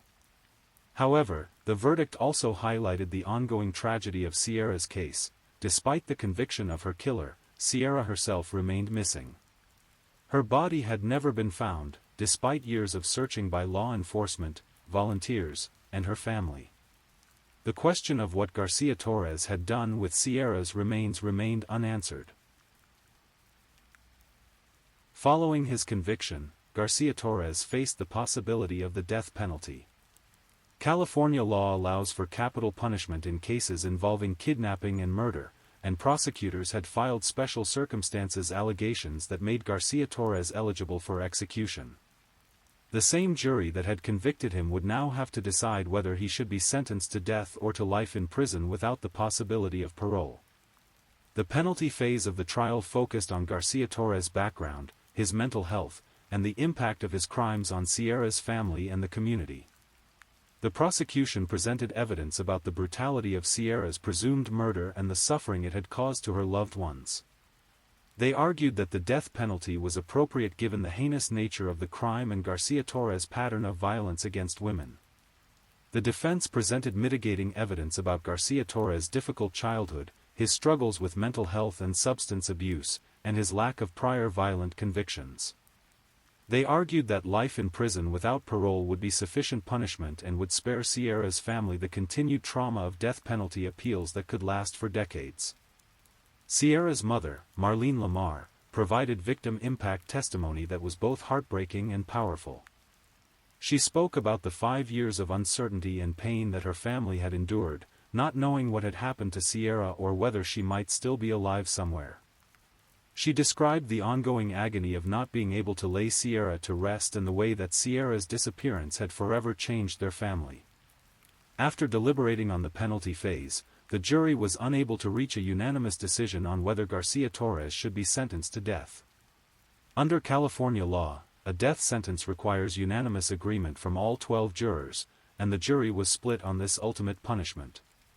As a result, Garcia Torres was automatically sentenced to life in prison without the possibility of parole.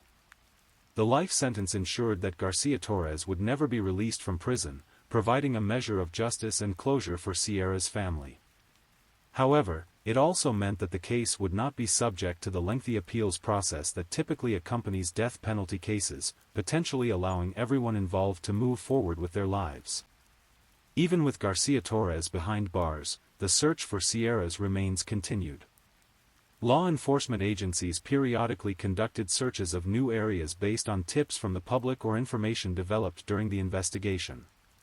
The Lamar family also organized volunteer search efforts, hoping that someone might find the clues that would finally lead them to Sierra. The ongoing search for Sierra's body represented more than just a desire for closure. Her family wanted to be able to lay her to rest in a proper burial, to have a place where they could visit and remember her, and to finally answer the question of what Garcia Torres had done with their daughter's remains. Over the years since Garcia Torres' conviction, there have been periodic reports of possible discoveries, tips from the public claiming to know where Sierra might be buried, and organized searches of new areas. However, none of these efforts have successfully located Sierra's remains, and her final resting place remains unknown. The case of Sierra Lamar represents both a triumph of modern forensic science and a reminder of the limitations that still exist in criminal justice. The successful prosecution of Antolin Garcia Torres without a body, a crime scene, or eyewitnesses demonstrated how DNA evidence can solve even the most challenging cases when traditional investigative methods fall short. Sierra's case also highlighted the importance of community involvement in missing person investigations.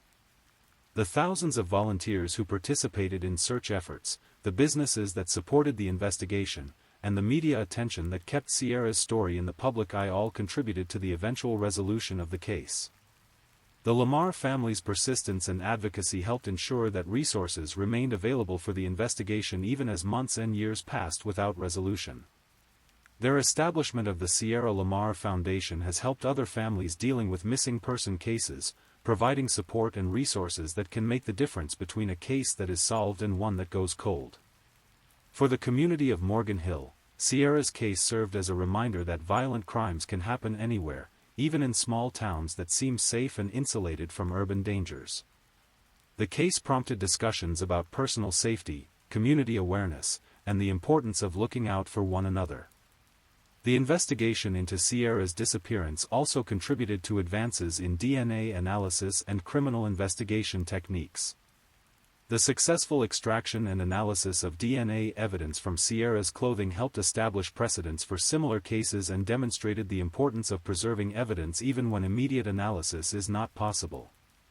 Today, more than a decade after Sierra's disappearance, her case continues to resonate with law enforcement professionals, legal experts, and families of missing persons.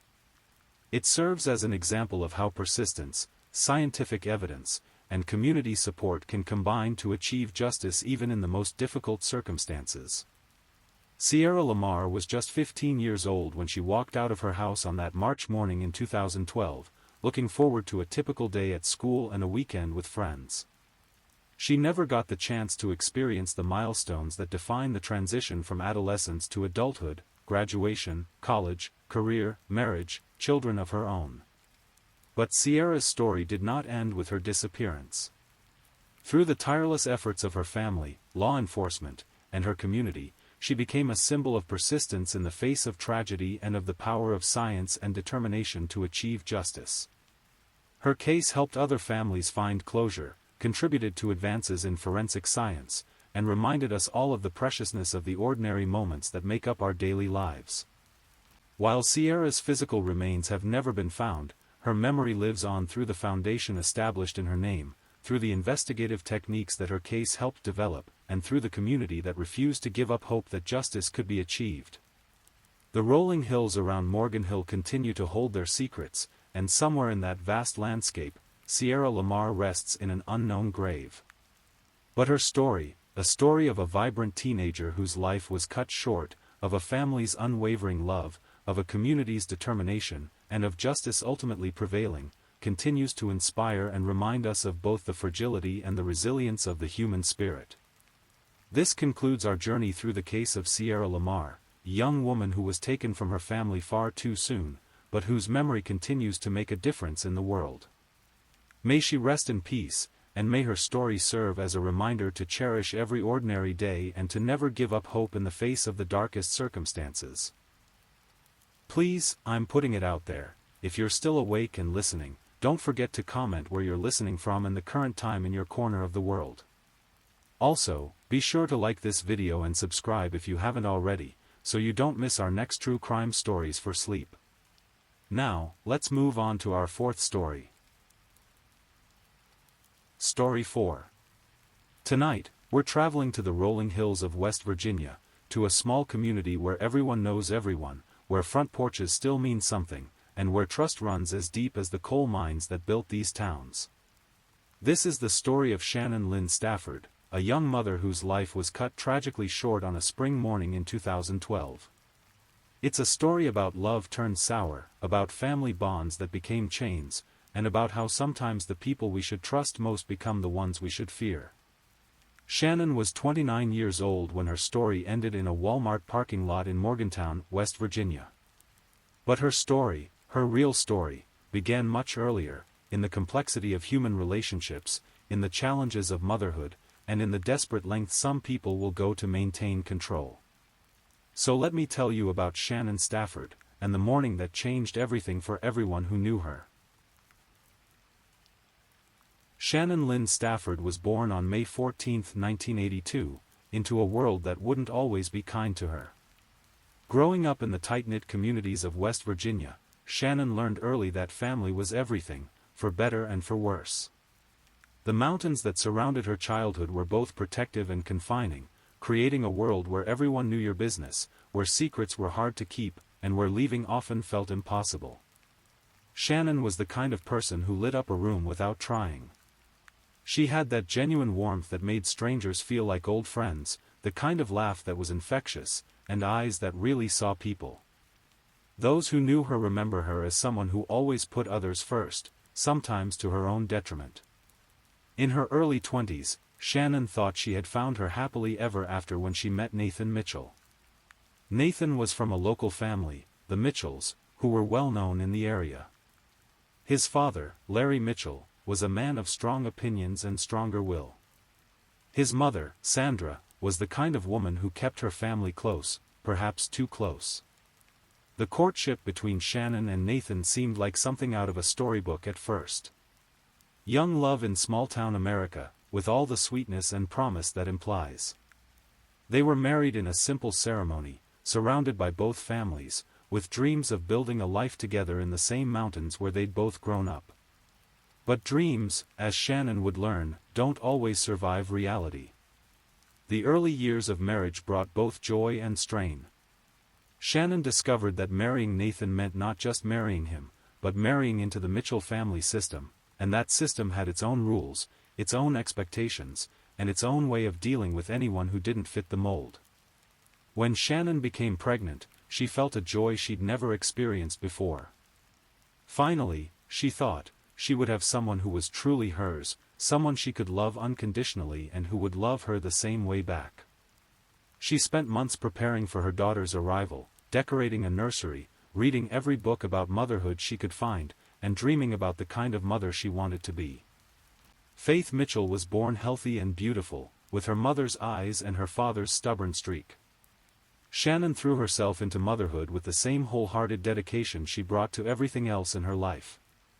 She was determined to be the kind of mother she had always wished for herself, present, loving, protective, and unconditionally supportive. But even as Shannon was discovering the deep joy of motherhood, cracks were beginning to show in her marriage. Marriage, they say, is about two people becoming one. But what happens when one of those people refuses to truly leave their original family unit? What happens when a spouse's loyalty remains divided, when in-laws become not just influences but controllers? Shannon began to realize that her marriage to Nathan came with strings attached, strings that led directly back to Larry and Sandra Mitchell.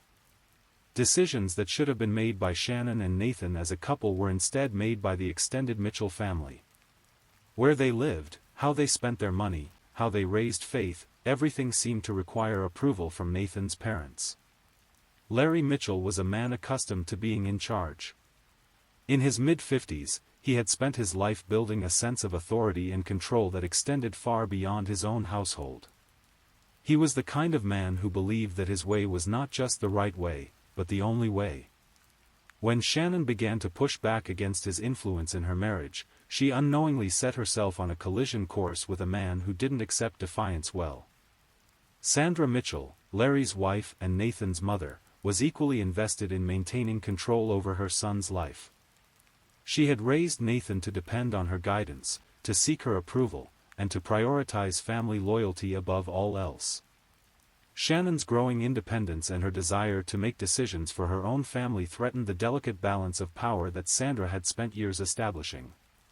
The tension manifested in small ways at first. Disagreements about holiday plans. Arguments about discipline styles for Faith.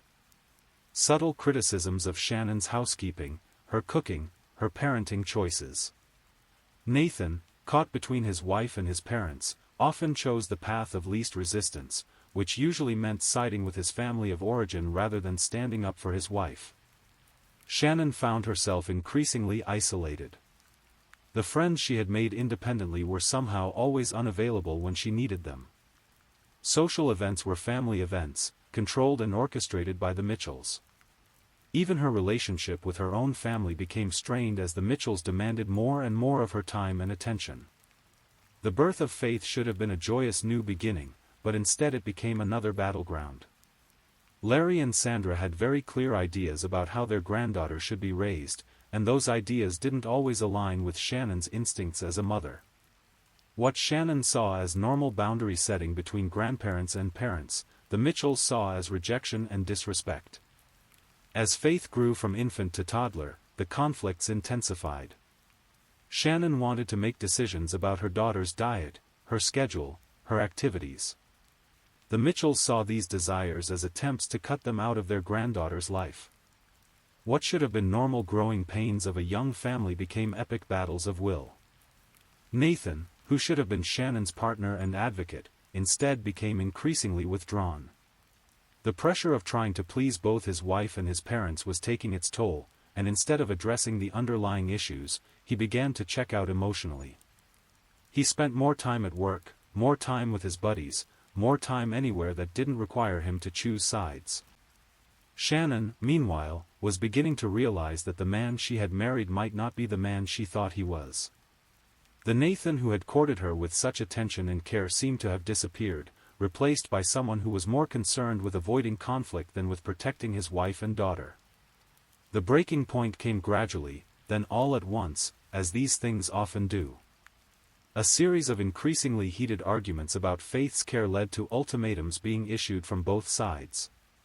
Shannon found herself being accused of trying to alienate Nathan from his family, while she felt like she was fighting for the basic right to be a mother to her own child. The decision to separate wasn't made lightly. Shannon still loved the man she had married, but she was beginning to realize that he might not exist anymore, if he ever had. The controlling influence of his family had either changed him or revealed who he had always been underneath the courtship behavior. When Shannon finally told Nathan that she wanted a separation, his reaction was not what she expected. Instead of fighting for their marriage, instead of promising to change or to set boundaries with his family, he seemed almost relieved. It was as if he had been waiting for her to make the decision that he couldn't bring himself to make. But if Nathan was relieved by the separation, his family was anything but. Divorce is never easy, but when children are involved, it becomes exponentially more complicated. Add to that a family system that views any attempt at independence as a direct attack, and you have the makings of a battle that goes far beyond the normal complexities of family law. Shannon moved out of the family home and into a small apartment, taking Faith with her. For the first time in years, she felt like she could breathe. The constant scrutiny was gone, the daily conflicts were over, and she could focus on being the kind of mother she wanted to be without constantly looking over her shoulder for disapproval. But her peace was short-lived. Nathan filed for custody of Faith almost immediately, and it became clear that this wasn't just Nathan's decision. The entire Mitchell family had mobilized around the goal of getting Faith back into their sphere of influence. What Shannon had hoped would be a straightforward custody arrangement, with Faith living primarily with her mother and spending regular time with her father, instead became a protracted legal battle. The Mitchells hired an expensive attorney and began building a case against Shannon's fitness as a mother. They documented every perceived slight, every moment when Shannon had seemed stressed or overwhelmed, every decision she had made that didn't align with their preferences. They painted a picture of Shannon as an unstable, vindictive woman who was using Faith as a weapon against Nathan and his family. Shannon, working with a court-appointed attorney she could barely afford, found herself having to defend not just her parenting choices, but her entire character. She had to prove that wanting to make decisions about her own daughter didn't make her unfit. She had to demonstrate that seeking independence from her in-laws wasn't the same as being alienating or hostile. The custody battle revealed the true depths of the Mitchell family's need for control. They weren't just fighting for Nathan's rights as a father, they were fighting for their rights as grandparents, their right to be involved in every aspect of Faith's life, their right to have input on every decision from what she ate for breakfast to what school she would attend. For months, the battle raged in family court. Shannon would have Faith for a few days, then Nathan would have her, then the schedule would change again based on some new motion or modification.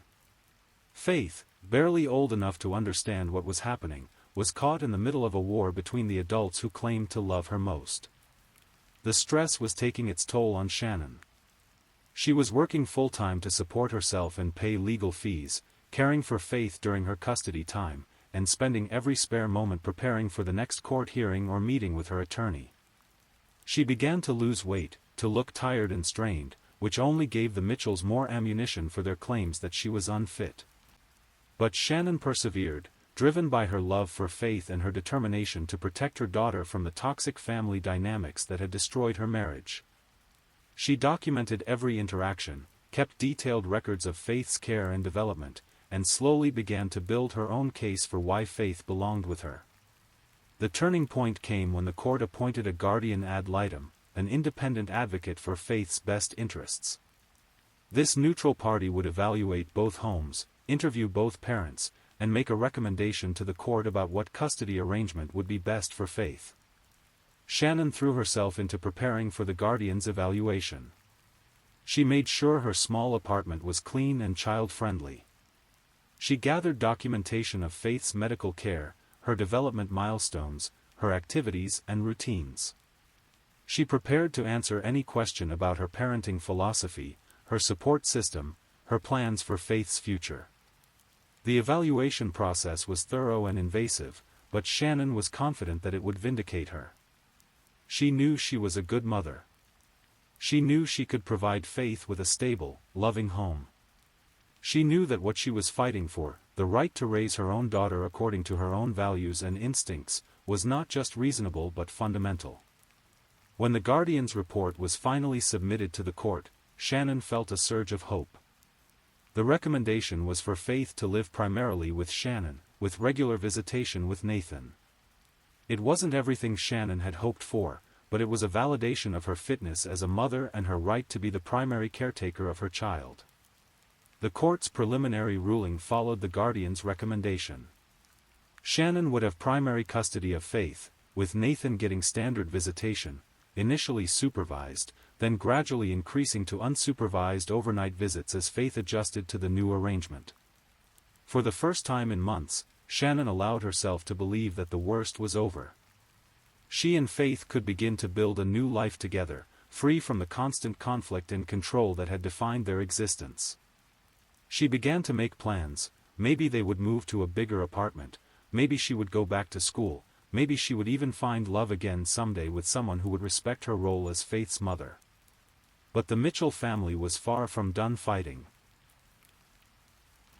There's a moment in every conflict when the participants must decide whether to accept the outcome and move forward, or to escalate the battle regardless of the cost. For Shannon, the court's custody ruling represented justice finally served, a chance to move forward and heal. For the Mitchell family, it represented an unacceptable defeat that required immediate action. Larry Mitchell, in particular, was not a man who accepted defeat gracefully. In his view, the court's decision wasn't just wrong, it was a personal attack on his family's rights and values. He began to talk about the injustice of the legal system, about how Shannon had manipulated the guardian and the judge, about how his son was being denied his rightful place as a father. Sandra Mitchell was equally unwavering in her conviction that Shannon was the enemy. She had spent months watching her son suffer through the custody battle, and she blamed Shannon entirely for the family's pain. In her mind, Shannon was not just a difficult daughter-in-law, she was a threat to everything the Mitchell family held dear. Nathan, caught between his family's outrage and his own complex feelings about the custody arrangement, found himself unable to provide the moderating influence that might have prevented what came next. He was angry about the supervised visitation requirements, hurt by what he saw as Shannon's attempts to limit his relationship with Faith, and influenced by his family's increasingly extreme rhetoric about Shannon's motivations and character. The Mitchell family began to discuss more drastic measures. They talked about hiring private investigators to find evidence of Shannon's unfitness. They considered moving to another jurisdiction where they might get a more favorable ruling. They explored whether there were grounds for criminal charges against Shannon for child endangerment or custodial interference. But as these legal avenues proved unlikely to succeed, the conversations began to take a darker turn. Larry Mitchell began to express his frustration in increasingly violent terms. He talked about what he would like to do to Shannon, about how someone needed to teach her a lesson, about how the legal system had failed to protect his family's rights. At first, these may have been just the angry words of a frustrated grandfather, the kind of venting that happens in many family conflicts.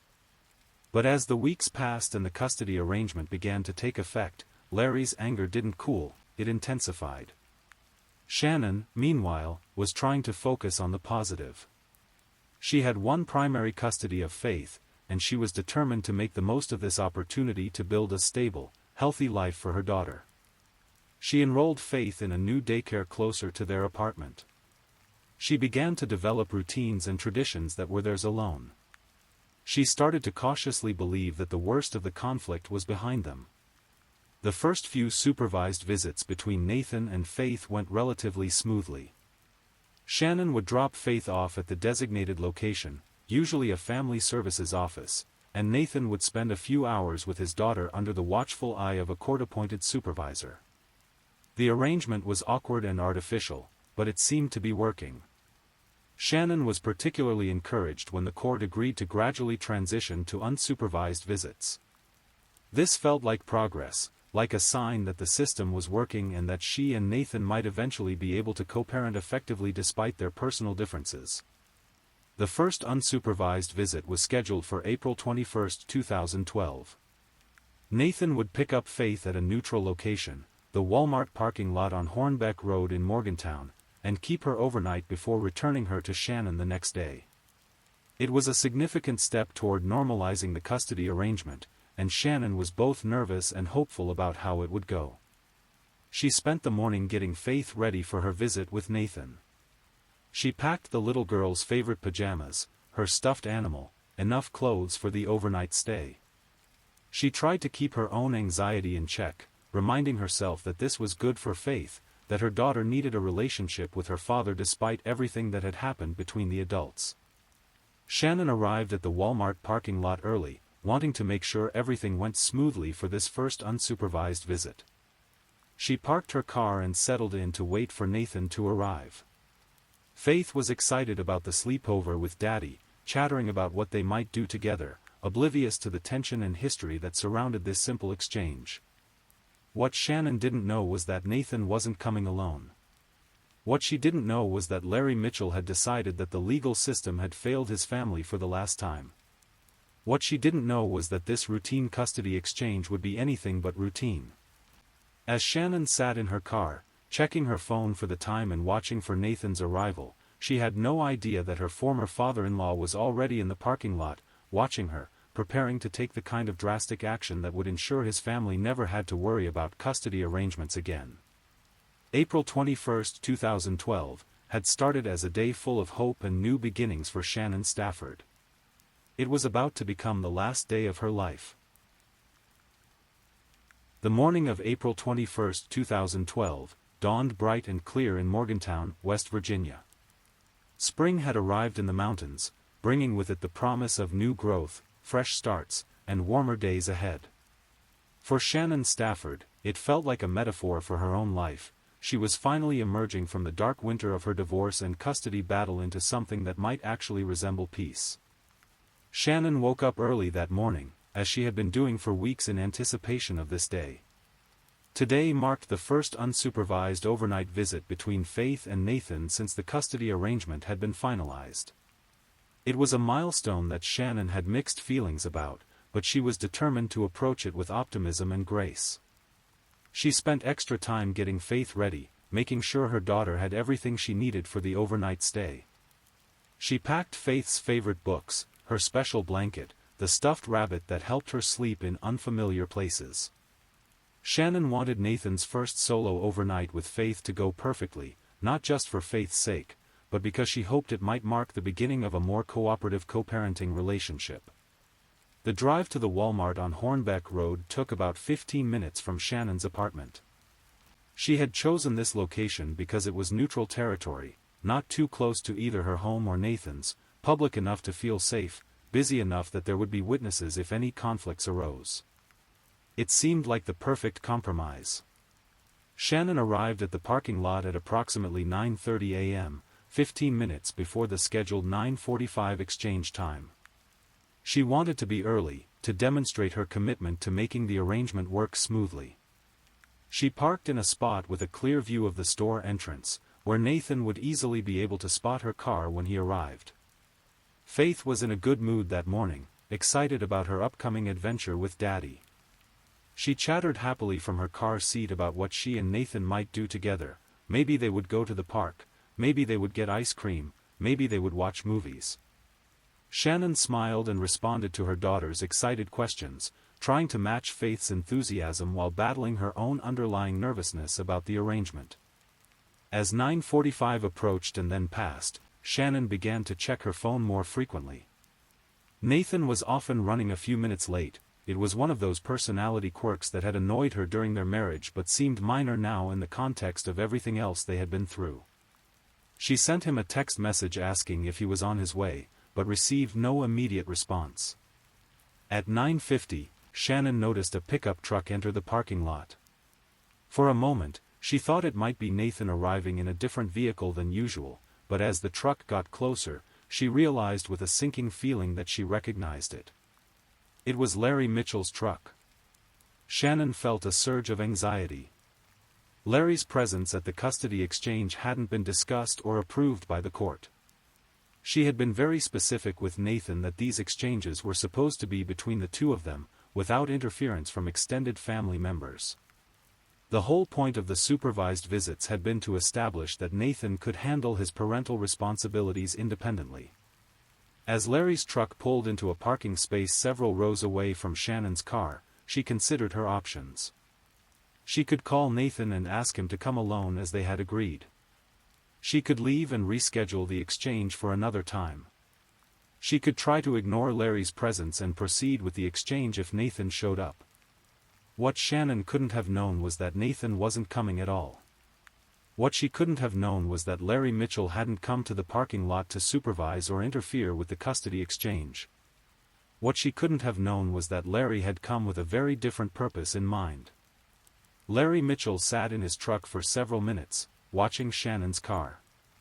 From his perspective, Shannon represented everything that was wrong with the modern world: a woman who didn't respect authority, who put her own desires above family loyalty, who used the legal system to attack good people who were just trying to protect their family.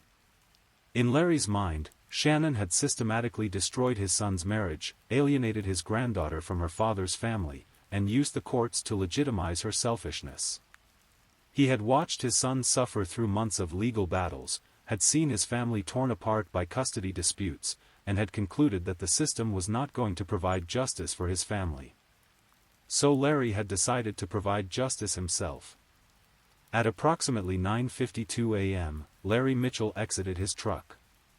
He was carrying a handgun, which he had brought with the specific intention of using it. He began walking across the parking lot towards Shannon's car, his mind focused on what he saw as a necessary action to protect his family from further harm.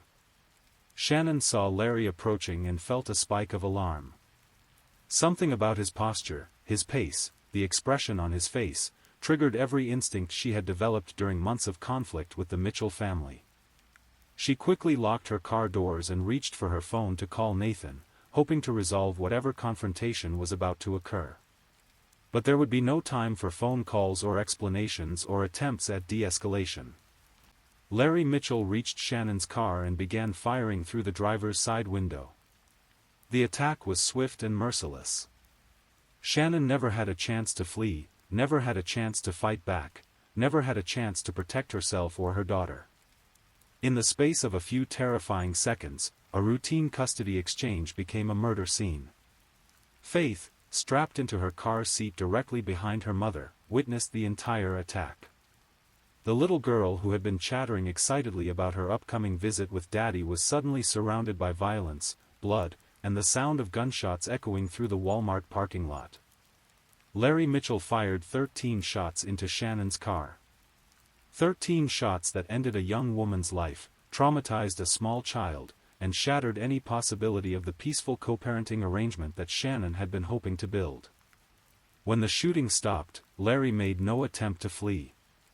He simply stood beside Shannon's car, waiting for the police to arrive, as if he had completed a necessary task and was now ready to face the consequences. Shannon Stafford was pronounced dead at the scene. She was 29 years old. The sound of gunshots in a Walmart parking lot on a Saturday morning brings a particular kind of chaos. Shoppers scattered, seeking cover behind cars and fleeing toward the store. Others pulled out cell phones to call 911, their voices shaking as they tried to describe what they had just witnessed. Some brave souls moved closer, trying to help, only to realize that help had come too late for Shannon Stafford. Larry Mitchell made no attempt to flee the scene. When police arrived within minutes of the first 911 call, they found him standing calmly beside Shannon's car, the smoking gun still in his hand. He offered no resistance when they ordered him to drop the weapon and lie on the ground. He complied with their commands with the demeanor of a man who had expected this moment and was prepared for it. Faith, somehow physically unharmed despite being directly behind her mother during the shooting, was screaming and crying in her car seat. The little girl was covered in her mother's blood but had miraculously escaped injury despite the 13 shots that had been fired into the vehicle. Emergency responders worked quickly to extract her from the car and get her away from the horrific scene.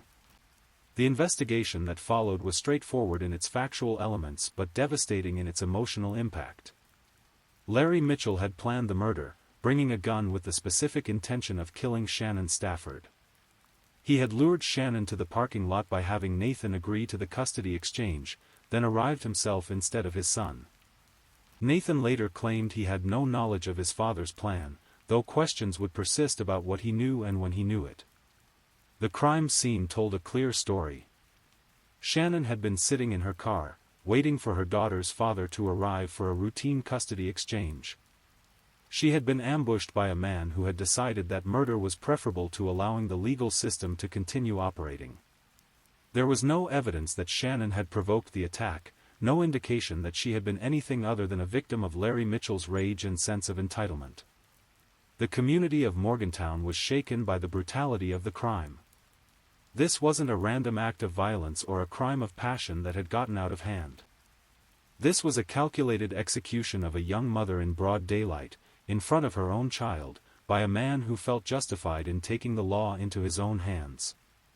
Faith was taken into protective custody while authorities worked to determine what would happen to her next.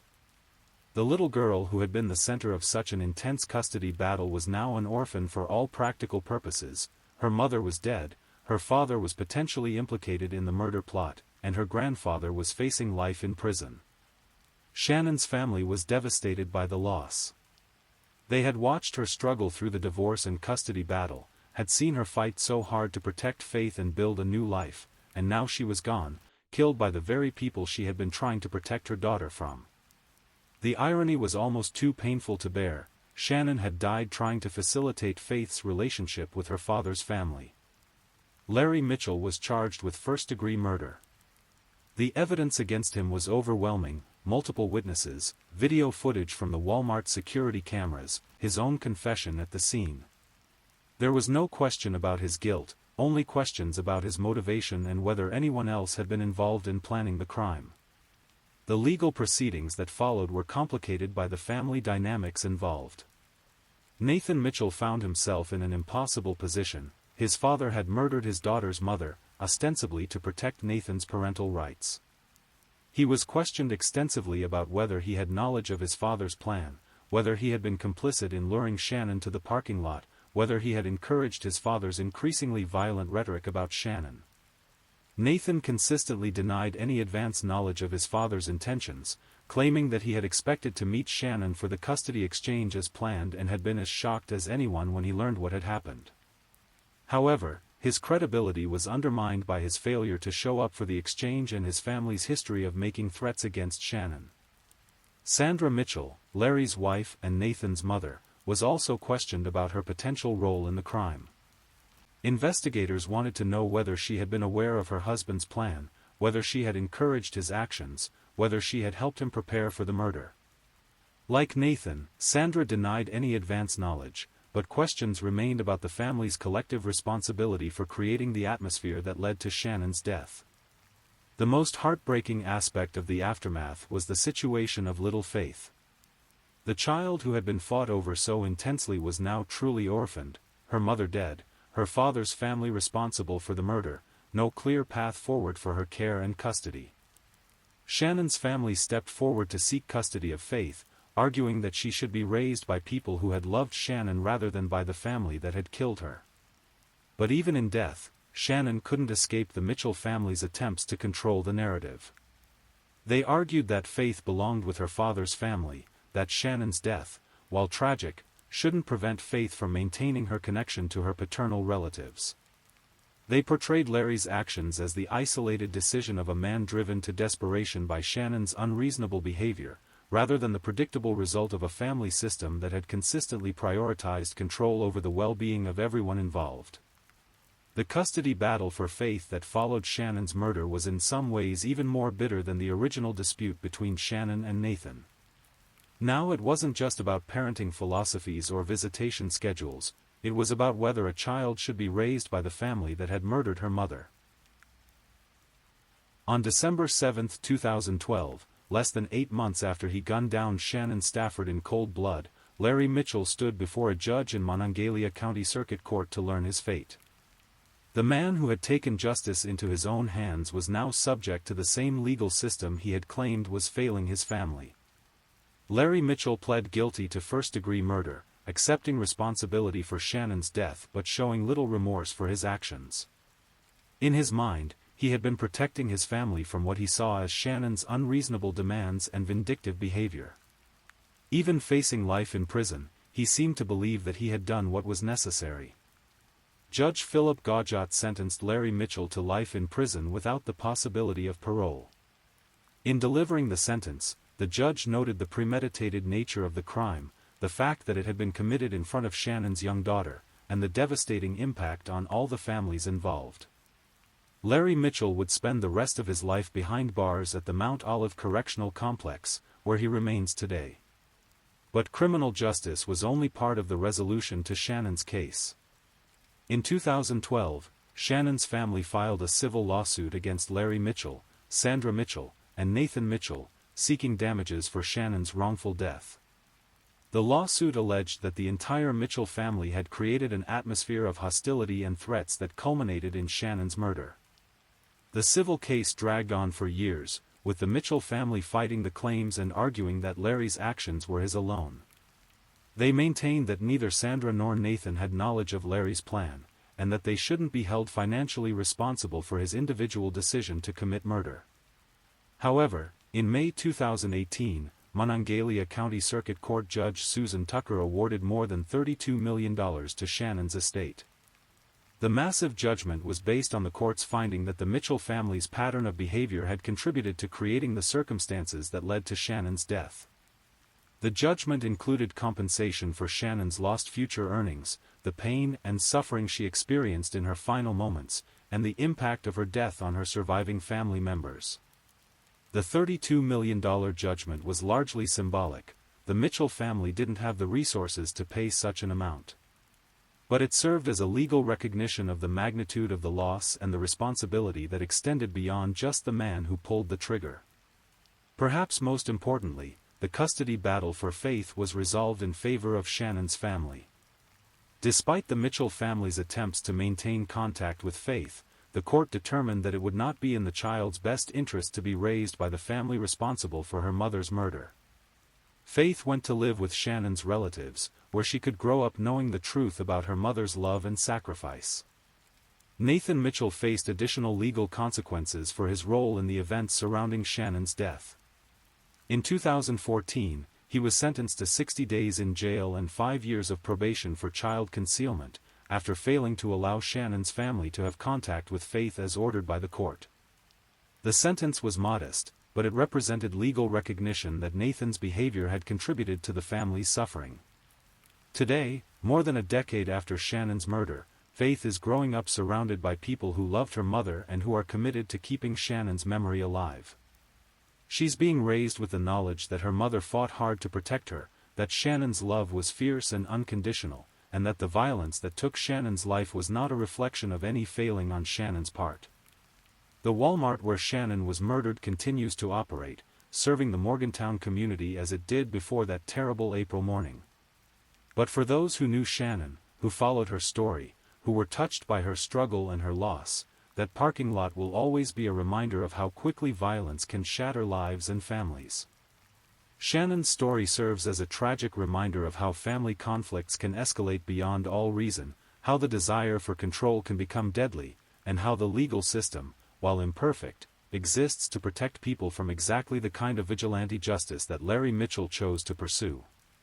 But perhaps most importantly, Shannon's story is a reminder that even in the face of the worst kind of family dysfunction, even when dealing with people who seem determined to destroy rather than nurture, love persists. Shannon's love for Faith was strong enough to endure a bitter custody battle, strong enough to keep fighting for what was right, and strong enough to ensure that Faith would ultimately be raised by people who understood the depth of a mother's sacrifice. Shannon Lynn Stafford was 29 years old when she died. She was a loving mother, a devoted daughter, a woman who deserved so much more than the violence that ended her life. Her story reminds us to cherish the ordinary moments, the morning routines, the car seat conversations, the excited chatter about overnight visits, because we never know when those ordinary moments might be our last. In the end, Shannon's fight to protect Faith succeeded, even though it cost Shannon her life. Faith is safe, loved, and growing up with the knowledge that her mother was a hero who fought impossible odds to ensure her daughter's well-being. Sometimes, that's the only victory possible in a world where not all stories have happy endings. Please, if you're still awake, let's move on to our last story. Story 5. Tonight, we're traveling to Hope Mills, North Carolina, a small community just outside of Fayetteville where military families and longtime residents have built quiet lives away from the chaos of bigger cities. It's the kind of place where neighbors know each other, where high school football games bring the whole town together, and where parents feel safe letting their teenagers walk to friends' houses after dark. But on the evening of March 11, 2014, that sense of safety would be shattered forever when 15-year-old Danielle Locklear walked out of her grandfather's house, telling him she was going to visit a friend just down the street. She never made it there. What followed was a month-long search that would grip the community, reveal dark secrets about teenage relationships, and ultimately expose a tragic crime that no one saw coming. This is the story of Danielle Locklear, a straight-A student with dreams of the future, whose life was cut short by someone she trusted. It's a case that highlights the hidden dangers of domestic violence among teenagers and the devastating ripple effects that one moment of rage can have on countless lives. To understand the tragedy that befell Danielle Locklear, we first need to know who she was, not just as a victim of crime, but as a vibrant 15-year-old girl with hopes, dreams, and a bright future ahead of her. Danielle was a freshman at Southview High School in Hope Mills, North Carolina. Standing out among her peers wasn't difficult for her. She was naturally gifted academically, maintaining straight A's throughout her school career. Her teachers described her as dedicated, intelligent, and the kind of student every educator hopes to have in their classroom. She wasn't just book smart either. Danielle had that rare combination of academic excellence and social awareness that suggested she would go far in whatever path she chose. Those who knew Danielle best described her as having an infectious personality. She was the kind of person who could light up a room simply by walking into it. Her family remembers her laugh most of all, how it could fill their house with warmth and make even the most stressful days seem manageable. She had that quality that some people possess naturally, the ability to make others feel comfortable and valued in her presence. Danielle lived with her grandfather in Hope Mills, an arrangement that had provided her with stability and love. Her grandfather was more than just a guardian to her, he was her confidant, her supporter, and her biggest cheerleader. The bond between them was evident to anyone who saw them together. He was proud of her academic achievements, but more than that, he was proud of the young woman she was becoming. At 15, Danielle was at that pivotal age where childhood begins to fade and the complications of adult relationships start to emerge. Like many teenagers, she was navigating the complex world of high school social dynamics, first relationships, and the increasing independence that comes with growing up. She had begun dating, experiencing the intense emotions that come with first love, first heartbreak, and all the drama that seems so crucial when you're 15 years old. Her family and friends would later describe her as someone who believed in the best in people, sometimes to her own detriment. She had a trusting nature and a generous heart, qualities that made her beloved by those who knew her but may have also made her vulnerable to those who would take advantage of her kindness. In March of 2014, Danielle was focused on her schoolwork, planning for the future, and dealing with the typical challenges of teenage life. She had recently ended a relationship with her boyfriend, J. Michael Malloy, a 17-year-old who also attended Southview High School. The breakup, like many teenage breakups, had been complicated and emotionally charged, but Danielle was moving forward with her life, focused on her studies and her family. Her grandfather later recalled that in the days leading up to March 11th, Danielle seemed like her normal self, perhaps a bit tired from the stress of schoolwork and the recent relationship changes, but nothing that seemed alarming or out of the ordinary. She was still making plans for the future, still talking about her goals and dreams, still the same bright, optimistic girl she had always been. On the evening of March 11, 2014, everything seemed normal. Danielle was at home with her grandfather, probably working on homework or relaxing after another day at school. The evening was mild for March in North Carolina, the kind of spring evening that makes you want to be outside, to visit friends, to enjoy the promise of warmer weather ahead. It was this ordinary evening that would become the last time Danielle's grandfather would see his granddaughter alive. March 11, 2014, started like any other Tuesday for the Locklear family. Danielle went to school at Southview High School, attended her classes, and returned home to her grandfather's house in Hope Mills that afternoon.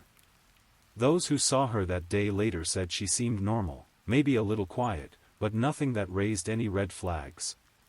She was dealing with the typical stresses of a 15-year-old, homework, social dynamics, and the recent end of her relationship with J. Michael Malloy. As evening approached, Danielle was at home with her grandfather. The house was comfortable and familiar, filled with the kind of warmth that comes from a loving family relationship. Her grandfather had been her rock throughout her teenage years, providing stability and unconditional support through all the ups and downs of adolescence. Around evening time, Danielle approached her grandfather with what seemed like a simple request. She told him she wanted to visit a friend who lived nearby, just down the street, really. It was the kind of request that wouldn't have seemed unusual to any parent or guardian. Danielle was 15, responsible, and the friend's house was close enough that it felt safe. In a community like Hope Mills, where neighbors looked out for each other and teenagers regularly walked to friends' houses, this was a normal part of life. Her grandfather, trusting and loving as always, agreed to let her go. There was no reason to be concerned. Danielle was a good kid, she was going to see a friend nearby, and she had always been responsible about coming home when she said she would. He probably told her to be careful and to call if she needed anything, the same things loving guardians say every day to teenagers heading out to see friends. Danielle left the house sometime that evening, walking out into the North Carolina night with no indication that anything was wrong. She was probably thinking about normal 15-year-old things, maybe homework she needed to finish later, plans for the weekend, or just looking forward to spending time with her friend. She had no way of knowing that she was walking toward a situation that would end her life. But here's where the story takes its first dark turn. Danielle never made it to her friend's house. When her grandfather went to pick her up later that evening, her friend told him something that must have sent a chill down his spine: Danielle had never arrived. She had never knocked on the door, never called, never shown up at all. Think about that moment of realization. The friend's confusion, the growing concern, the slow dawning understanding that something was very wrong. In that moment, everything changed.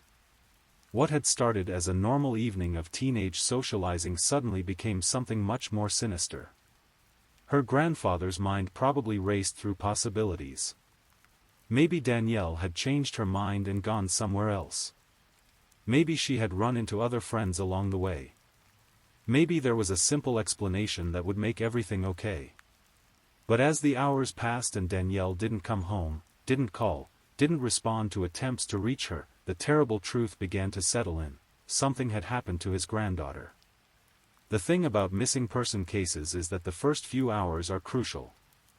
Every minute that passes without contact makes the situation more serious, more dangerous, more likely to have a tragic outcome. But it's also natural for families to hope, to believe that their loved one will walk through the door with a reasonable explanation for their absence. Danielle's grandfather spent that night waiting, hoping, calling her phone, reaching out to friends and family, trying to piece together where she might be. But Danielle never came home. She never called. She never walked through the front door with an apology and an explanation.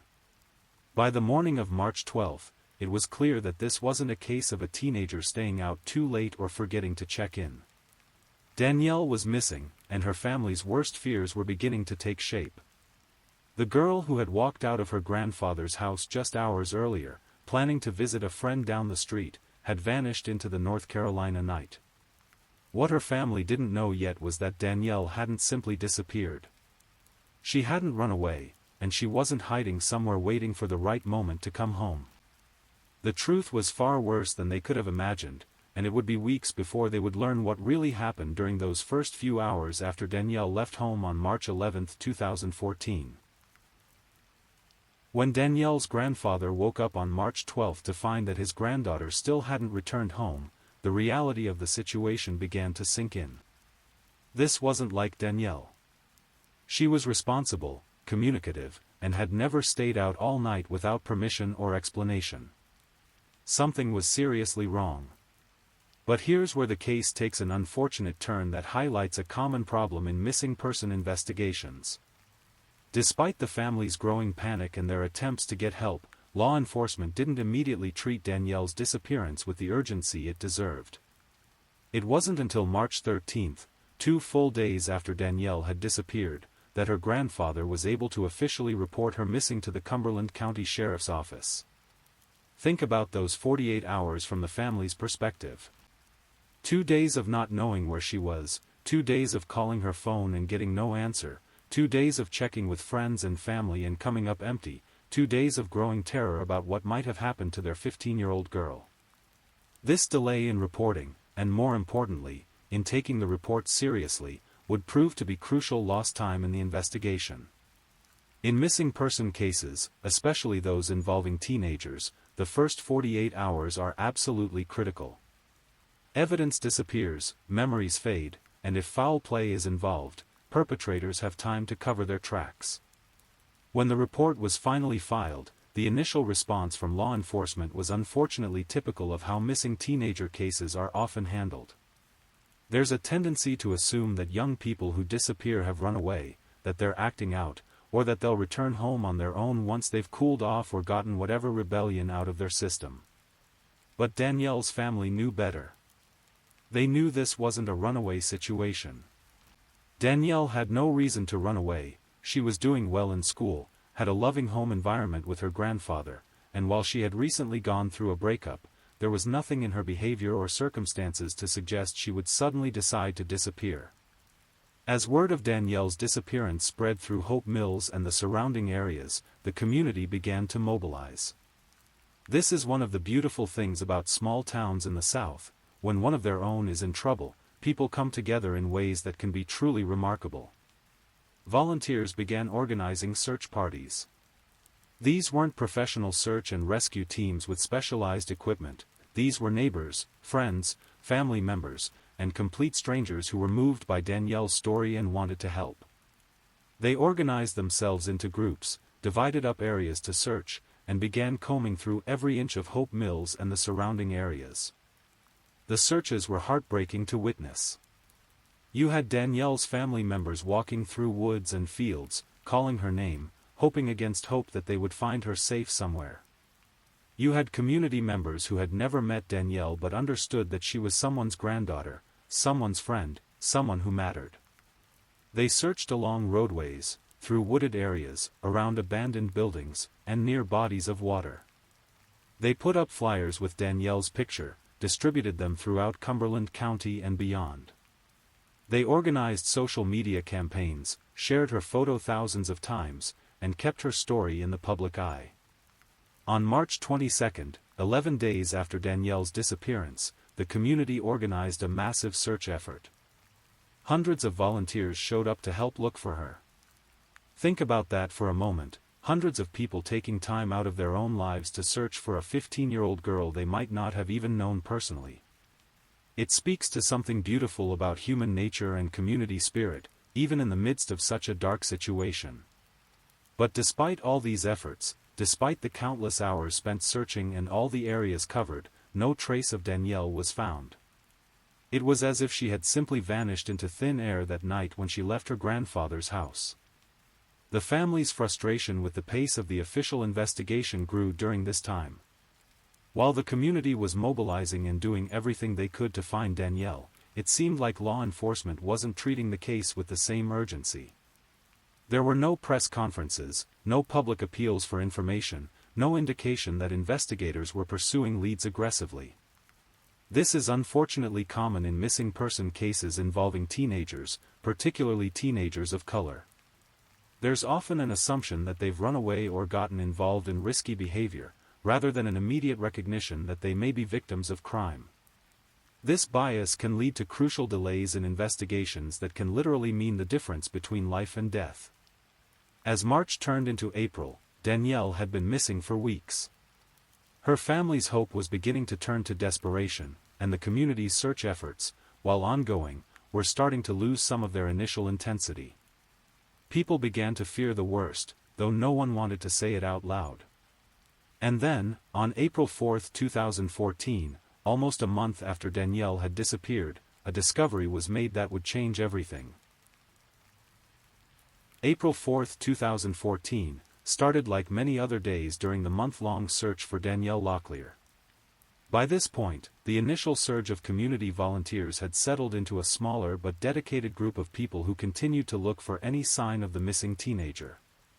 Her family had been living in a state of suspended animation for weeks, caught between hope and despair, not knowing whether to keep believing she might come home alive or to prepare themselves for the worst.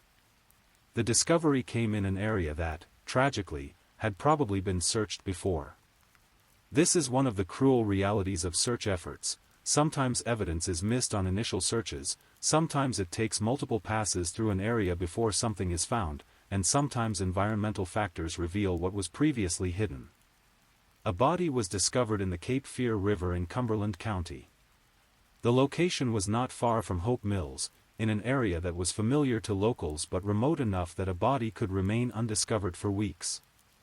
The Cape Fear River winds through this part of North Carolina, providing both natural beauty and, unfortunately, a place where someone could dispose of evidence with the hope that it might never be found.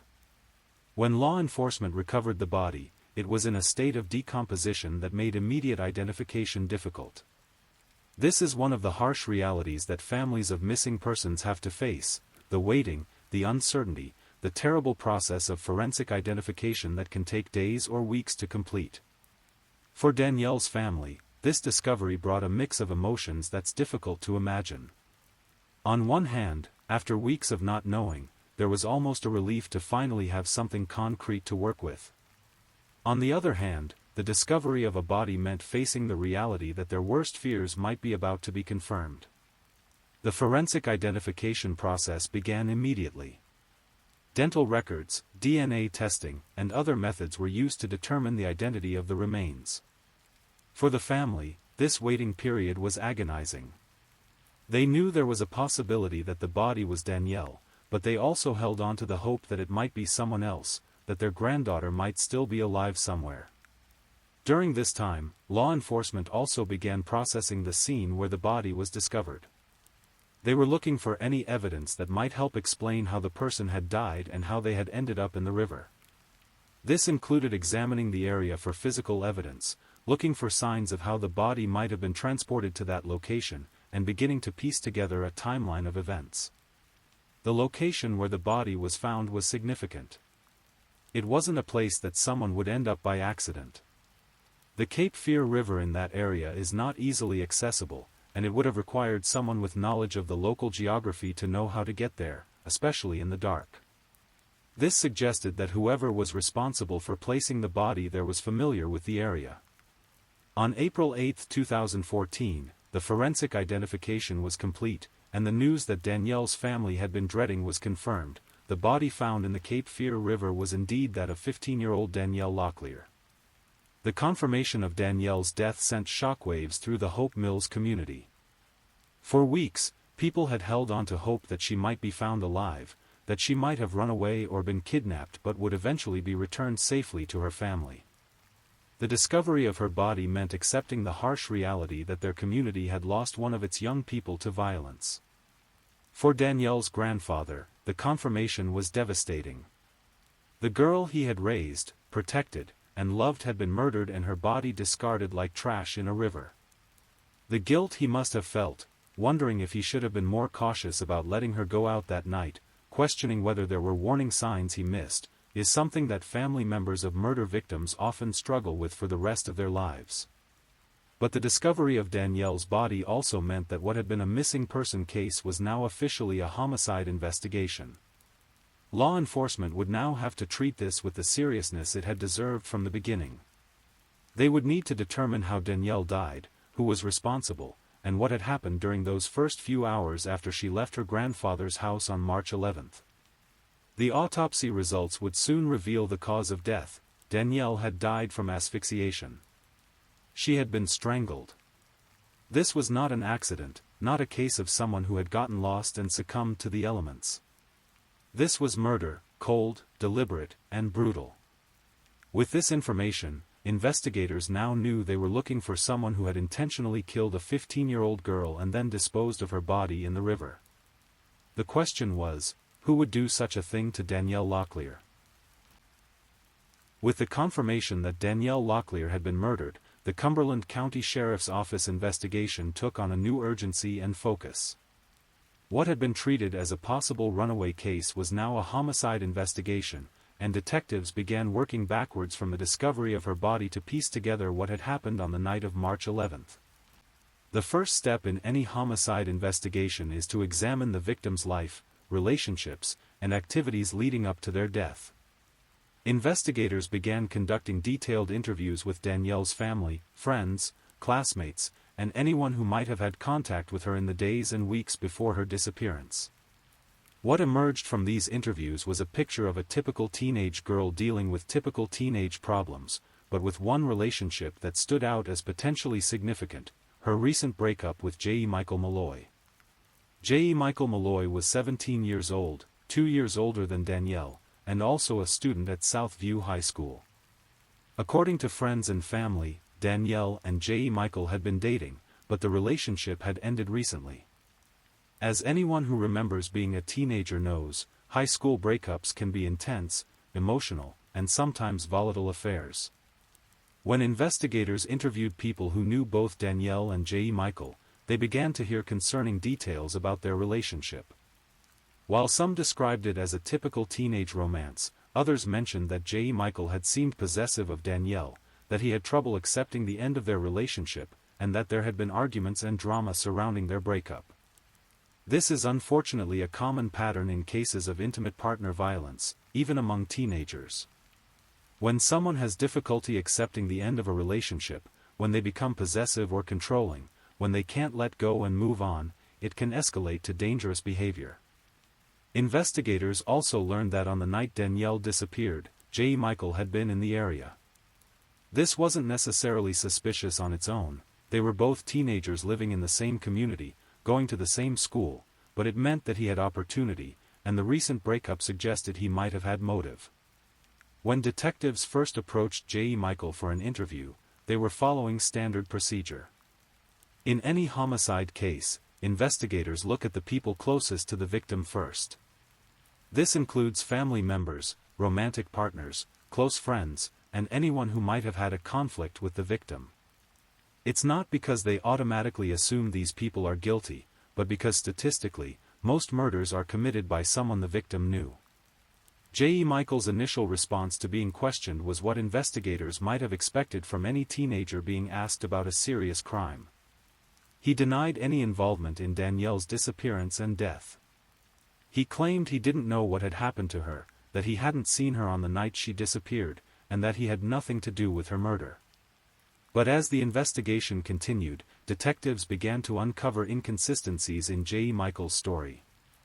His account of where he had been on the night of March 11th didn't match up with information they were getting from other sources.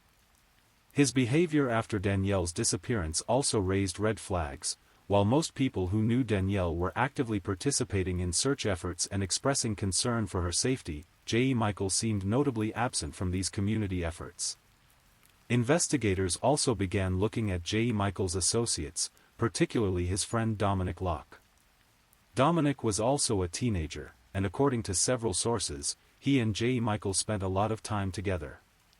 If J. Michael was involved in Danielle's death, there was a possibility that Dominic might have knowledge of what happened, or might even have been involved himself. The pressure of a homicide investigation can be intense, especially for young people who may not have experience with serious legal consequences. As detectives continued to question J. Michael and examine his story, they were looking for any cracks in his account, any evidence that might connect him to Danielle's death. Meanwhile, the forensic examination of the crime scene and Danielle's body was providing additional clues. The location where her body was found suggested that whoever put her there knew the area well. The condition of the body and the way it had been disposed of indicated that this was not a random crime, but something more personal.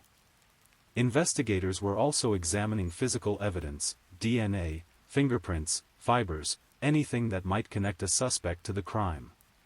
In murder cases, physical evidence can be crucial for establishing not just who committed the crime, but how it was carried out and what happened in the moments leading up to the victim's death. As the investigation progressed, the focus on J. Michael Malloy intensified. His relationship with Danielle, his presence in the area on the night she disappeared, the inconsistencies in his story, and his behavior after her disappearance all made him a person of significant interest to investigators. But having suspicions and having evidence sufficient for an arrest are two very different things. Investigators needed more than just circumstantial evidence and inconsistent statements. They needed proof that J. Michael Malloy had killed Danielle Locklear. That proof would come in a way that even experienced detectives might not have expected. By early April 2014, the investigation into Danielle Locklear's murder was intensifying. Detectives had identified J. Michael Malloy as their primary suspect, but they still needed concrete evidence to make an arrest. They continued to interview him, his associates, and anyone who might have information about what happened on the night of March 11th. The pressure of being the focus of a murder investigation can be overwhelming for anyone, but especially for a 17-year-old.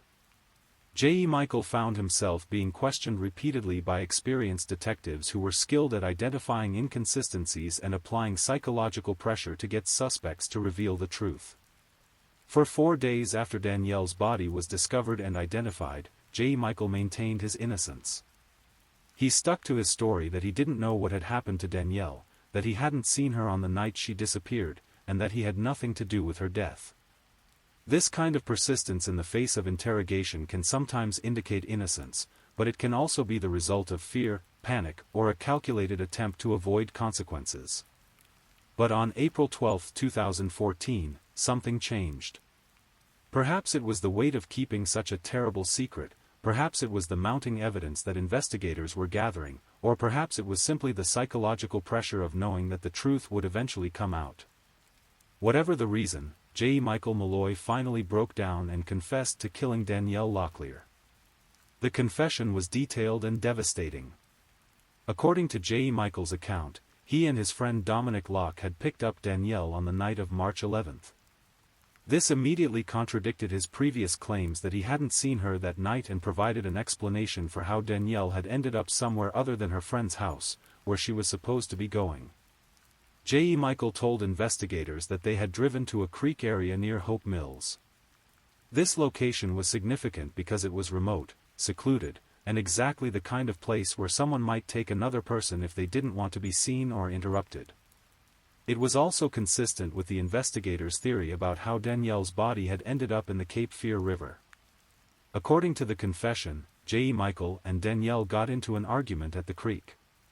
The exact nature of this argument wasn't fully detailed in initial reports, but given their recent breakup and the possessive behavior that witnesses had described, it's likely that it involved their relationship, his inability to accept that it was over, or his anger about her moving on with her life. J. Michael claimed that during this argument, he snapped. This is a common phrase used by people who commit crimes of passion, suggesting that they lost control of their emotions and acted impulsively rather than with premeditation. However, the fact that he had picked up Danielle and driven her to a remote location suggests that there may have been more planning involved than a simple moment of lost control. The confession revealed that J. Michael had strangled Danielle during this argument. The method of murder was consistent with the autopsy findings. Danielle had died from asphyxiation. The personal nature of strangulation, the fact that it requires sustained pressure and intent, made this crime particularly brutal and intimate. After killing Danielle, J. Michael said he asked his friend Dominic Locke, who had been waiting in the car, to help him move the body.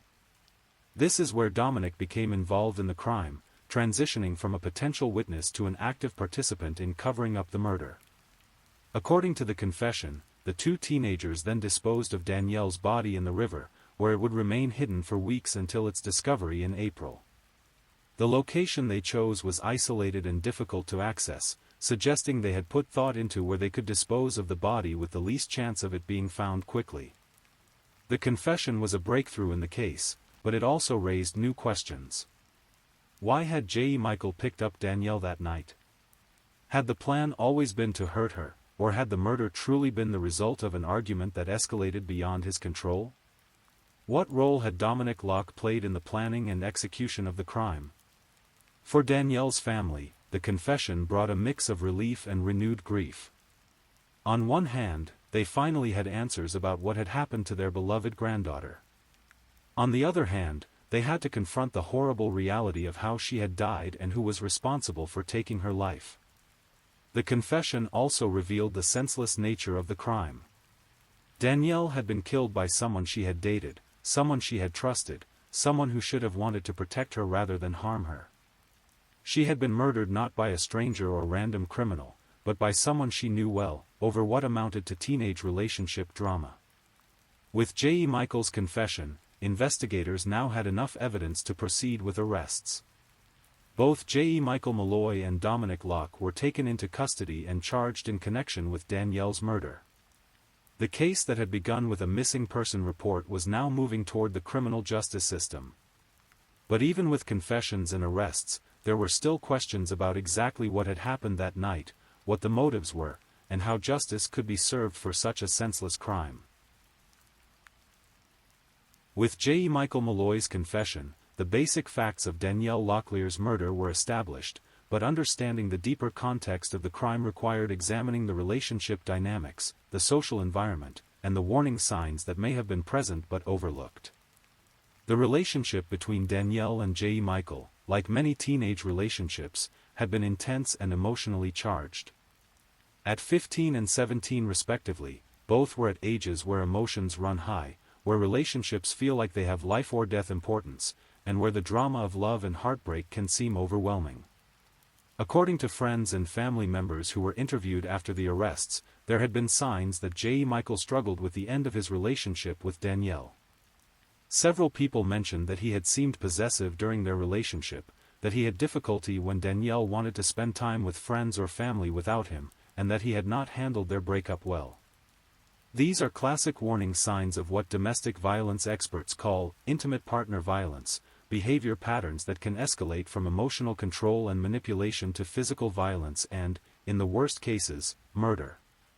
The tragic reality is that these warning signs are often dismissed as normal teenage behavior, or as evidence that someone really loves their partner. The possessive behavior that witnesses described, not wanting Danielle to have independence, having difficulty accepting the end of their relationship, showing up places where she was supposed to be, are actually indicators of potentially dangerous thinking patterns. When someone believes they have the right to control another person's actions, decisions, and relationships, it can lead to violence when that control is threatened. What makes this case particularly heartbreaking is that Danielle had done everything right. She had ended a relationship that wasn't healthy for her. She was focusing on her schoolwork, her family, and her future. She had moved on with her life in exactly the way that young people should when relationships don't work out. But J.E. Michael's inability to accept her decision and move on with his own life led to tragedy. The involvement of Dominic Locke adds another layer to understanding this crime. According to the investigation and subsequent legal proceedings, Dominic was present when J.E. Michael picked up Danielle. He drove them to the creek where the murder occurred, and he helped dispose of her body afterward. This raises questions about peer influence, bystander responsibility, and how young people can become complicit in serious crimes. Some might wonder why Dominic didn't try to stop what was happening, why he didn't refuse to help dispose of the body, or why he didn't report the crime immediately. The reality is that when people are faced with shocking, violent situations, especially when they're young and inexperienced, they don't always react in ways that seem logical from the outside. Fear, panic, loyalty to a friend, and simple shock can lead people to make terrible decisions that they might never have imagined themselves capable of. Dominic Locke went from being a teenager living a normal life to being an accessory to murder in the span of a few hours, making decisions that would affect him for the rest of his life. The location chosen for the murder, a remote creek area near Hope Mills, also tells us something about the crime. This wasn't a spontaneous act of violence that happened in a public place or during a chance encounter. J.E. Michael had to make a conscious decision to pick up Danielle, to drive her to an isolated location, and to create a situation where they would be alone and unobserved. This suggests a level of premeditation that contradicts the snapped in the moment narrative from his confession. While the actual act of strangulation might have occurred during an argument, the circumstances leading up to it indicate planning and intent. The method of murder, strangulation, is also significant from a criminal psychology perspective. Strangulation is an intimate form of violence that requires sustained effort and intent. It's not like shooting or stabbing, which can happen quickly in a moment of rage. Strangulation takes time, requires the perpetrator to maintain pressure, and often involves looking directly at the victim as they die. This intimate nature of the violence suggests a personal element to the crime that goes beyond a simple argument or moment of lost control. It indicates a level of anger and intent that is particularly disturbing in the context of what should have been a past romantic relationship. Understanding these aspects of the crime doesn't excuse what happened or diminish the tragedy of Danielle's death, but it does help explain how a seemingly normal teenage relationship situation could escalate to murder. It also highlights the importance of recognizing warning signs of controlling or possessive behavior in relationships, even among young people. For Danielle's family and the Hope Mills community, understanding the context of the crime was part of the process of trying to make sense of an senseless act. How could someone they knew, someone who had been welcomed into their community and their homes, be capable of such violence? How could a teenage relationship dispute lead to the murder of a 15-year-old girl? These are questions that don't have easy answers, but they're important ones to ask as we try to prevent similar tragedies in the future. Following the arrests of J. Michael Malloy and Dominic Locke, the case moved into the criminal justice system, where the focus shifted from investigation to prosecution and the pursuit of justice for Danielle Locklear. J. Michael Malloy, who was 17 at the time of the murder, was charged as an adult with first-degree murder. This decision to try him as an adult rather than in juvenile court reflected the serious nature of the crime and the prosecution's belief that the case warranted the full weight of the adult criminal justice system. In North Carolina, the law allows for juveniles to be tried as adults in certain serious cases, particularly when the crime involves murder. Dominic Locke faced charges related to his role in helping to dispose of Danielle's body and covering up the crime.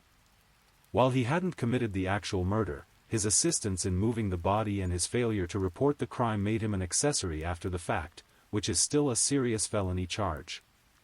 The legal proceedings would take place in Cumberland County, where the community that had searched tirelessly for Danielle would now watch as the justice system attempted to hold her killers accountable. For many residents of Hope Mills and the surrounding areas, this case had become deeply personal, and they wanted to see appropriate consequences for those responsible. One of the most significant aspects of J. Michael's case was his decision, ultimately, to accept a plea agreement rather than go to trial. In February 2015, nearly a year after Danielle's murder, J. Michael Malloy pleaded guilty to second-degree murder in exchange for a sentence of life in prison with the possibility of parole after 20 years. This plea agreement was likely the result of negotiations between the prosecution and defense that took into account several factors. For the prosecution, accepting a guilty plea to second-degree murder guaranteed a conviction and a significant prison sentence without the risk and expense of a trial. For the defense, avoiding a first-degree murder conviction meant avoiding the possibility of life without parole or even the death penalty. For Danielle's family, the plea agreement brought mixed emotions. On one hand, it meant that J. Michael would be held accountable for his actions and would spend at least 20 years in prison. On the other hand, it meant accepting that he might eventually be released on parole, that he might someday have the opportunity to rebuild his life in a way that Danielle never would. The distinction between first-degree and second-degree murder is significant in terms of both legal consequences and moral culpability. First-degree murder typically requires proof of premeditation, that the killer planned the murder in advance. Second-degree murder, while still a very serious crime, can include killings that occur during fights, arguments, or other situations where there wasn't necessarily advance planning. By accepting the second-degree murder plea, J. Michael was essentially admitting that he had killed Danielle intentionally but without extensive premeditation. This version of events aligned somewhat with his confession narrative of snapping during an argument, though many observers felt that driving Danielle to a remote location suggested more planning than the plea agreement acknowledged. Dominic Locke's case was resolved separately, with him also accepting a plea agreement for his role in the crime. His sentence was significantly less than J.E. Michael's, reflecting his role as an accessory rather than the actual killer, but he still faced serious prison time for his involvement in covering up the murder. The sentencing phase of J.E. Michael's case provided an opportunity for Danielle's family to address the court and explain the impact that her murder had on their lives. These victim impact statements are often the most emotionally powerful moments in criminal proceedings, as they give voice to the human cost of crime beyond just the legal elements. Danielle's grandfather, who had raised her and been the last person to see her alive, spoke about the devastating impact of losing his granddaughter. He described the guilt he felt about letting her go out that night, the agonizing weeks of not knowing what had happened to her, and the ongoing grief of living without her presence in his life. Family members and friends also spoke about who Danielle had been, not just a victim of crime, but a vibrant 15-year-old with dreams, goals, and so much potential. They talked about her academic achievements, her infectious laugh, her kind heart, and all the experiences she would never have because her life had been cut short. These statements served not just to inform the court about the impact of the crime, but also to ensure that Danielle was remembered as a full human being rather than just a case number or statistic. They reminded everyone present that this wasn't just about legal procedures and prison sentences, but about a young life that had been violently ended and a family that would never be the same. The judge's comments during sentencing reflected the seriousness of the crime and the tragedy of the circumstances. While acknowledging J.E. Michael's young age at the time of the murder, the court emphasized that his actions had devastating consequences that could not be undone, and that public safety required a significant prison sentence. The legal proceedings, while providing some measure of justice for Danielle's family, couldn't answer all the questions or heal all the wounds created by her murder. Legal proceedings focus on establishing guilt and determining appropriate punishment, but they can't fully address the why questions that often haunt families of murder victims. Why had a teenage relationship dispute escalated to murder? Why hadn't there been more recognition of the warning signs? Why hadn't someone intervened before it was too late? These are questions that extend beyond the courtroom and into broader issues of domestic violence prevention, youth education, and community safety. As the legal proceedings concluded, Danielle's case would transition from an active criminal matter to a closed case, but its impact on the Hope Mills community and the broader conversation about teenage domestic violence would continue. The conclusion of the legal proceedings in Danielle Locklear's murder case marked the end of the formal justice process, but for her family, friends, and community, the impact of her death would continue to reverberate for years to come. For Danielle's grandfather, who had been her primary caregiver and the person who had reported her missing, the aftermath of the case brought a complex mix of emotions. There was some relief that J.E. Michael Malloy had been held accountable for his actions and would spend significant time in prison. There was also satisfaction that the truth had finally come out about what happened to Danielle during those terrible hours after she left home on March 11, 2014. But alongside these feelings was an overwhelming sense of loss that no legal proceeding could address. The grandfather who had raised Danielle, who had been so proud of her academic achievements and excited about her future, now had to learn to live in a world without her presence. The house that had once been filled with her laughter and energy now felt empty and quiet. The grief experienced by families of murder victims is often complicated by feelings of guilt, anger, and a sense of injustice that extends beyond the crime itself. Danielle's grandfather struggled with questions about whether he could have done something differently, whether there were warning signs he had missed about J.E. Michael's potential for violence, whether he should have been more protective or cautious about letting Danielle go out that night. These feelings of guilt are common among family members of murder victims, even when they are completely unwarranted. The reality is that Danielle's grandfather had no way of knowing that letting his granddaughter visit a friend down the street would put her in danger. He had raised her to be independent and responsible, and he had trusted her judgment as any loving guardian would. The broader family also struggled with the aftermath of Danielle's murder. Extended family members, cousins, aunts, and uncles who had watched Danielle grow up now had to process not only their grief over losing her, but also their anger toward the person who had killed her. Family gatherings would never be the same without Danielle's presence, and holidays and special occasions became painful reminders of her absence. For Danielle's friends and classmates at Southview High School, her murder had a profound impact on their understanding of safety, relationships, and the potential for violence in their own lives. Many of these teenagers had known both Danielle and J.E. Michael, had seen them together as a couple, and had observed their relationship dynamics firsthand. The realization that someone they knew could be capable of murder forced these young people to reevaluate their own relationships and their assumptions about the people around them. Some of Danielle's friends reported feeling guilty about not recognizing the warning signs in J.E. Michael's behavior, about not doing more to support Danielle during and after their breakup, or about not taking concerns about controlling behavior more seriously. The case also sparked important conversations within the school community about recognizing signs of unhealthy relationships and domestic violence. While domestic violence education often focuses on adult relationships, Danielle's murder highlighted the reality that these dynamics can appear in teenage relationships as well, sometimes with devastating consequences.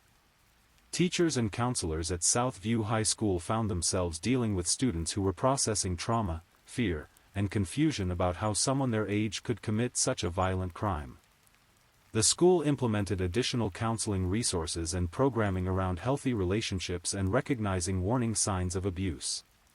For the broader Hope Mills community, Danielle's murder shattered assumptions about safety and the idea that terrible crimes only happen in other places to other people. This was a small town where people knew each other, where teenagers walked to friends' houses without fear, where families felt secure in their quiet neighborhoods. The fact that Danielle had been killed by someone she knew, someone who was part of their community, forced residents to confront uncomfortable realities about the potential for violence in seemingly normal relationships. It challenged the notion that domestic violence is always easy to recognize or that it only affects certain types of people. Community members who had participated in the search efforts for Danielle found themselves dealing with their own trauma and grief. Many of these volunteers had spent weeks hoping they would find her alive, walking through fields and woods calling her name, believing that their efforts might help bring her home safely. Learning that she had been dead the entire time they were searching was devastating for people who had invested so much emotional energy in trying to save her.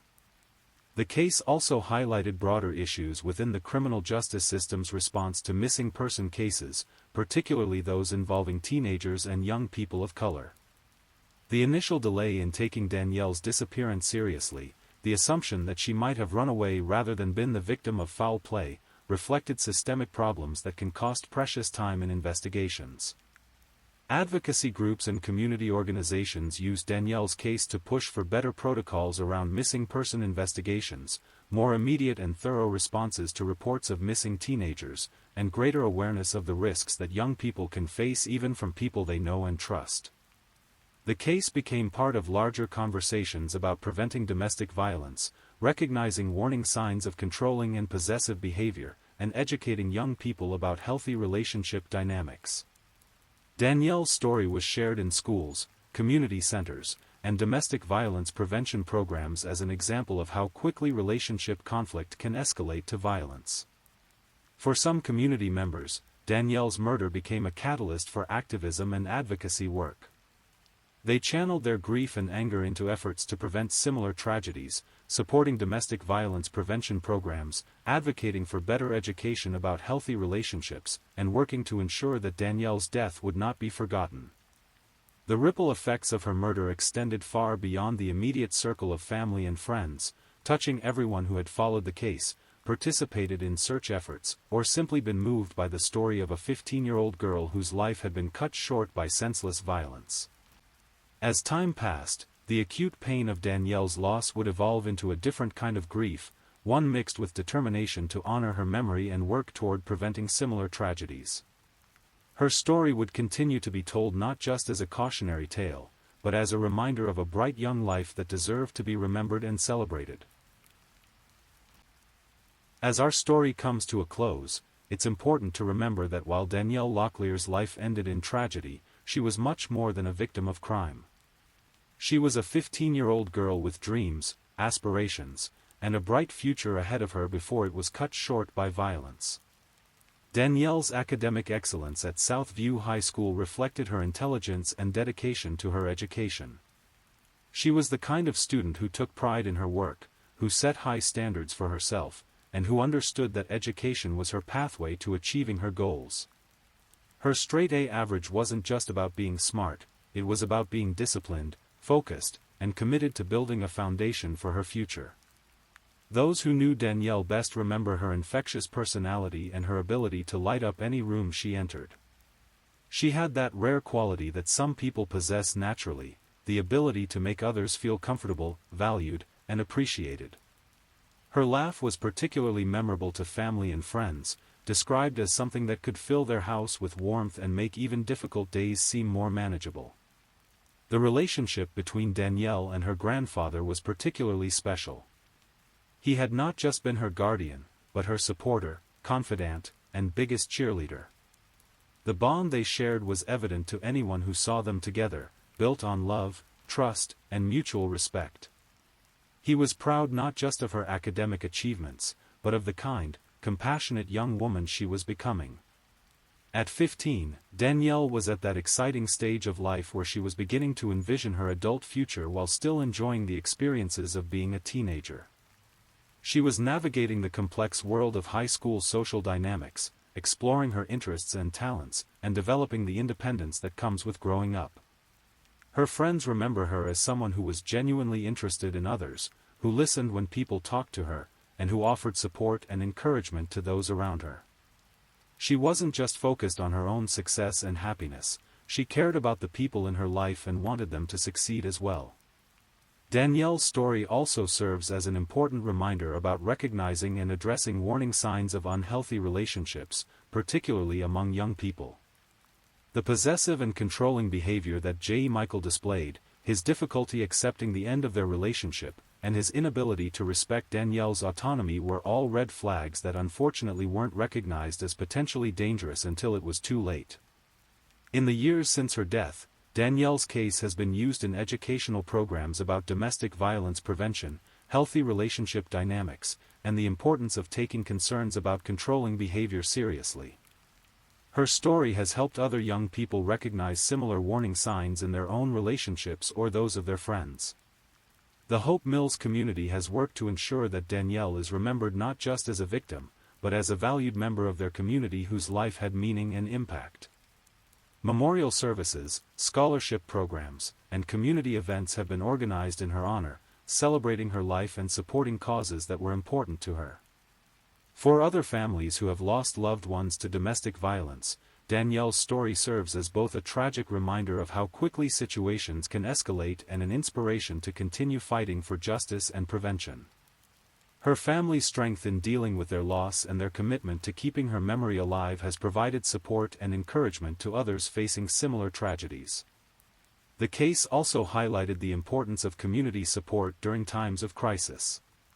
The hundreds of volunteers who participated in search efforts for Danielle, the neighbors and strangers who devoted their time and energy to trying to find her, demonstrated the power of people coming together in the face of tragedy.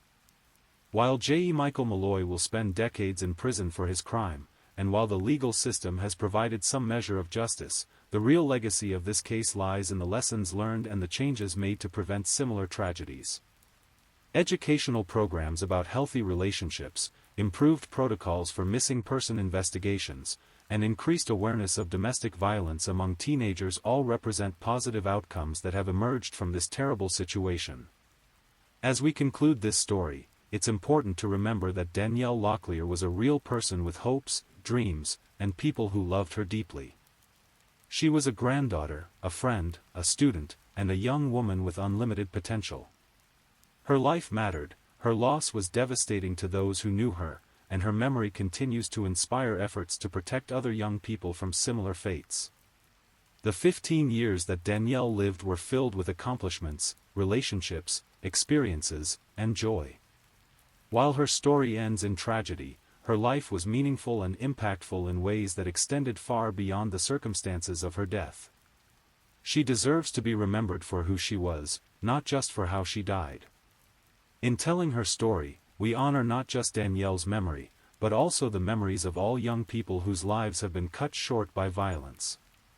We remember their potential, their dreams, their contributions to the lives of those around them, and our collective responsibility to create a world where such tragedies become increasingly rare. Danielle Locklear's story is a reminder that behind every crime statistic is a real person with a real life that mattered to real people. Her memory lives on in the hearts of those who loved her, in the lessons learned from her case, and in the ongoing efforts to prevent other families from experiencing similar losses. Thank you for listening to tonight's True Crime Stories. Rest peacefully, knowing that another story awaits you next time, ready to accompany you on another journey toward restorative sleep. But if you're still awake, don't forget to like and subscribe so you don't miss our next true crime stories. And until next time, stay safe and take care. Good night.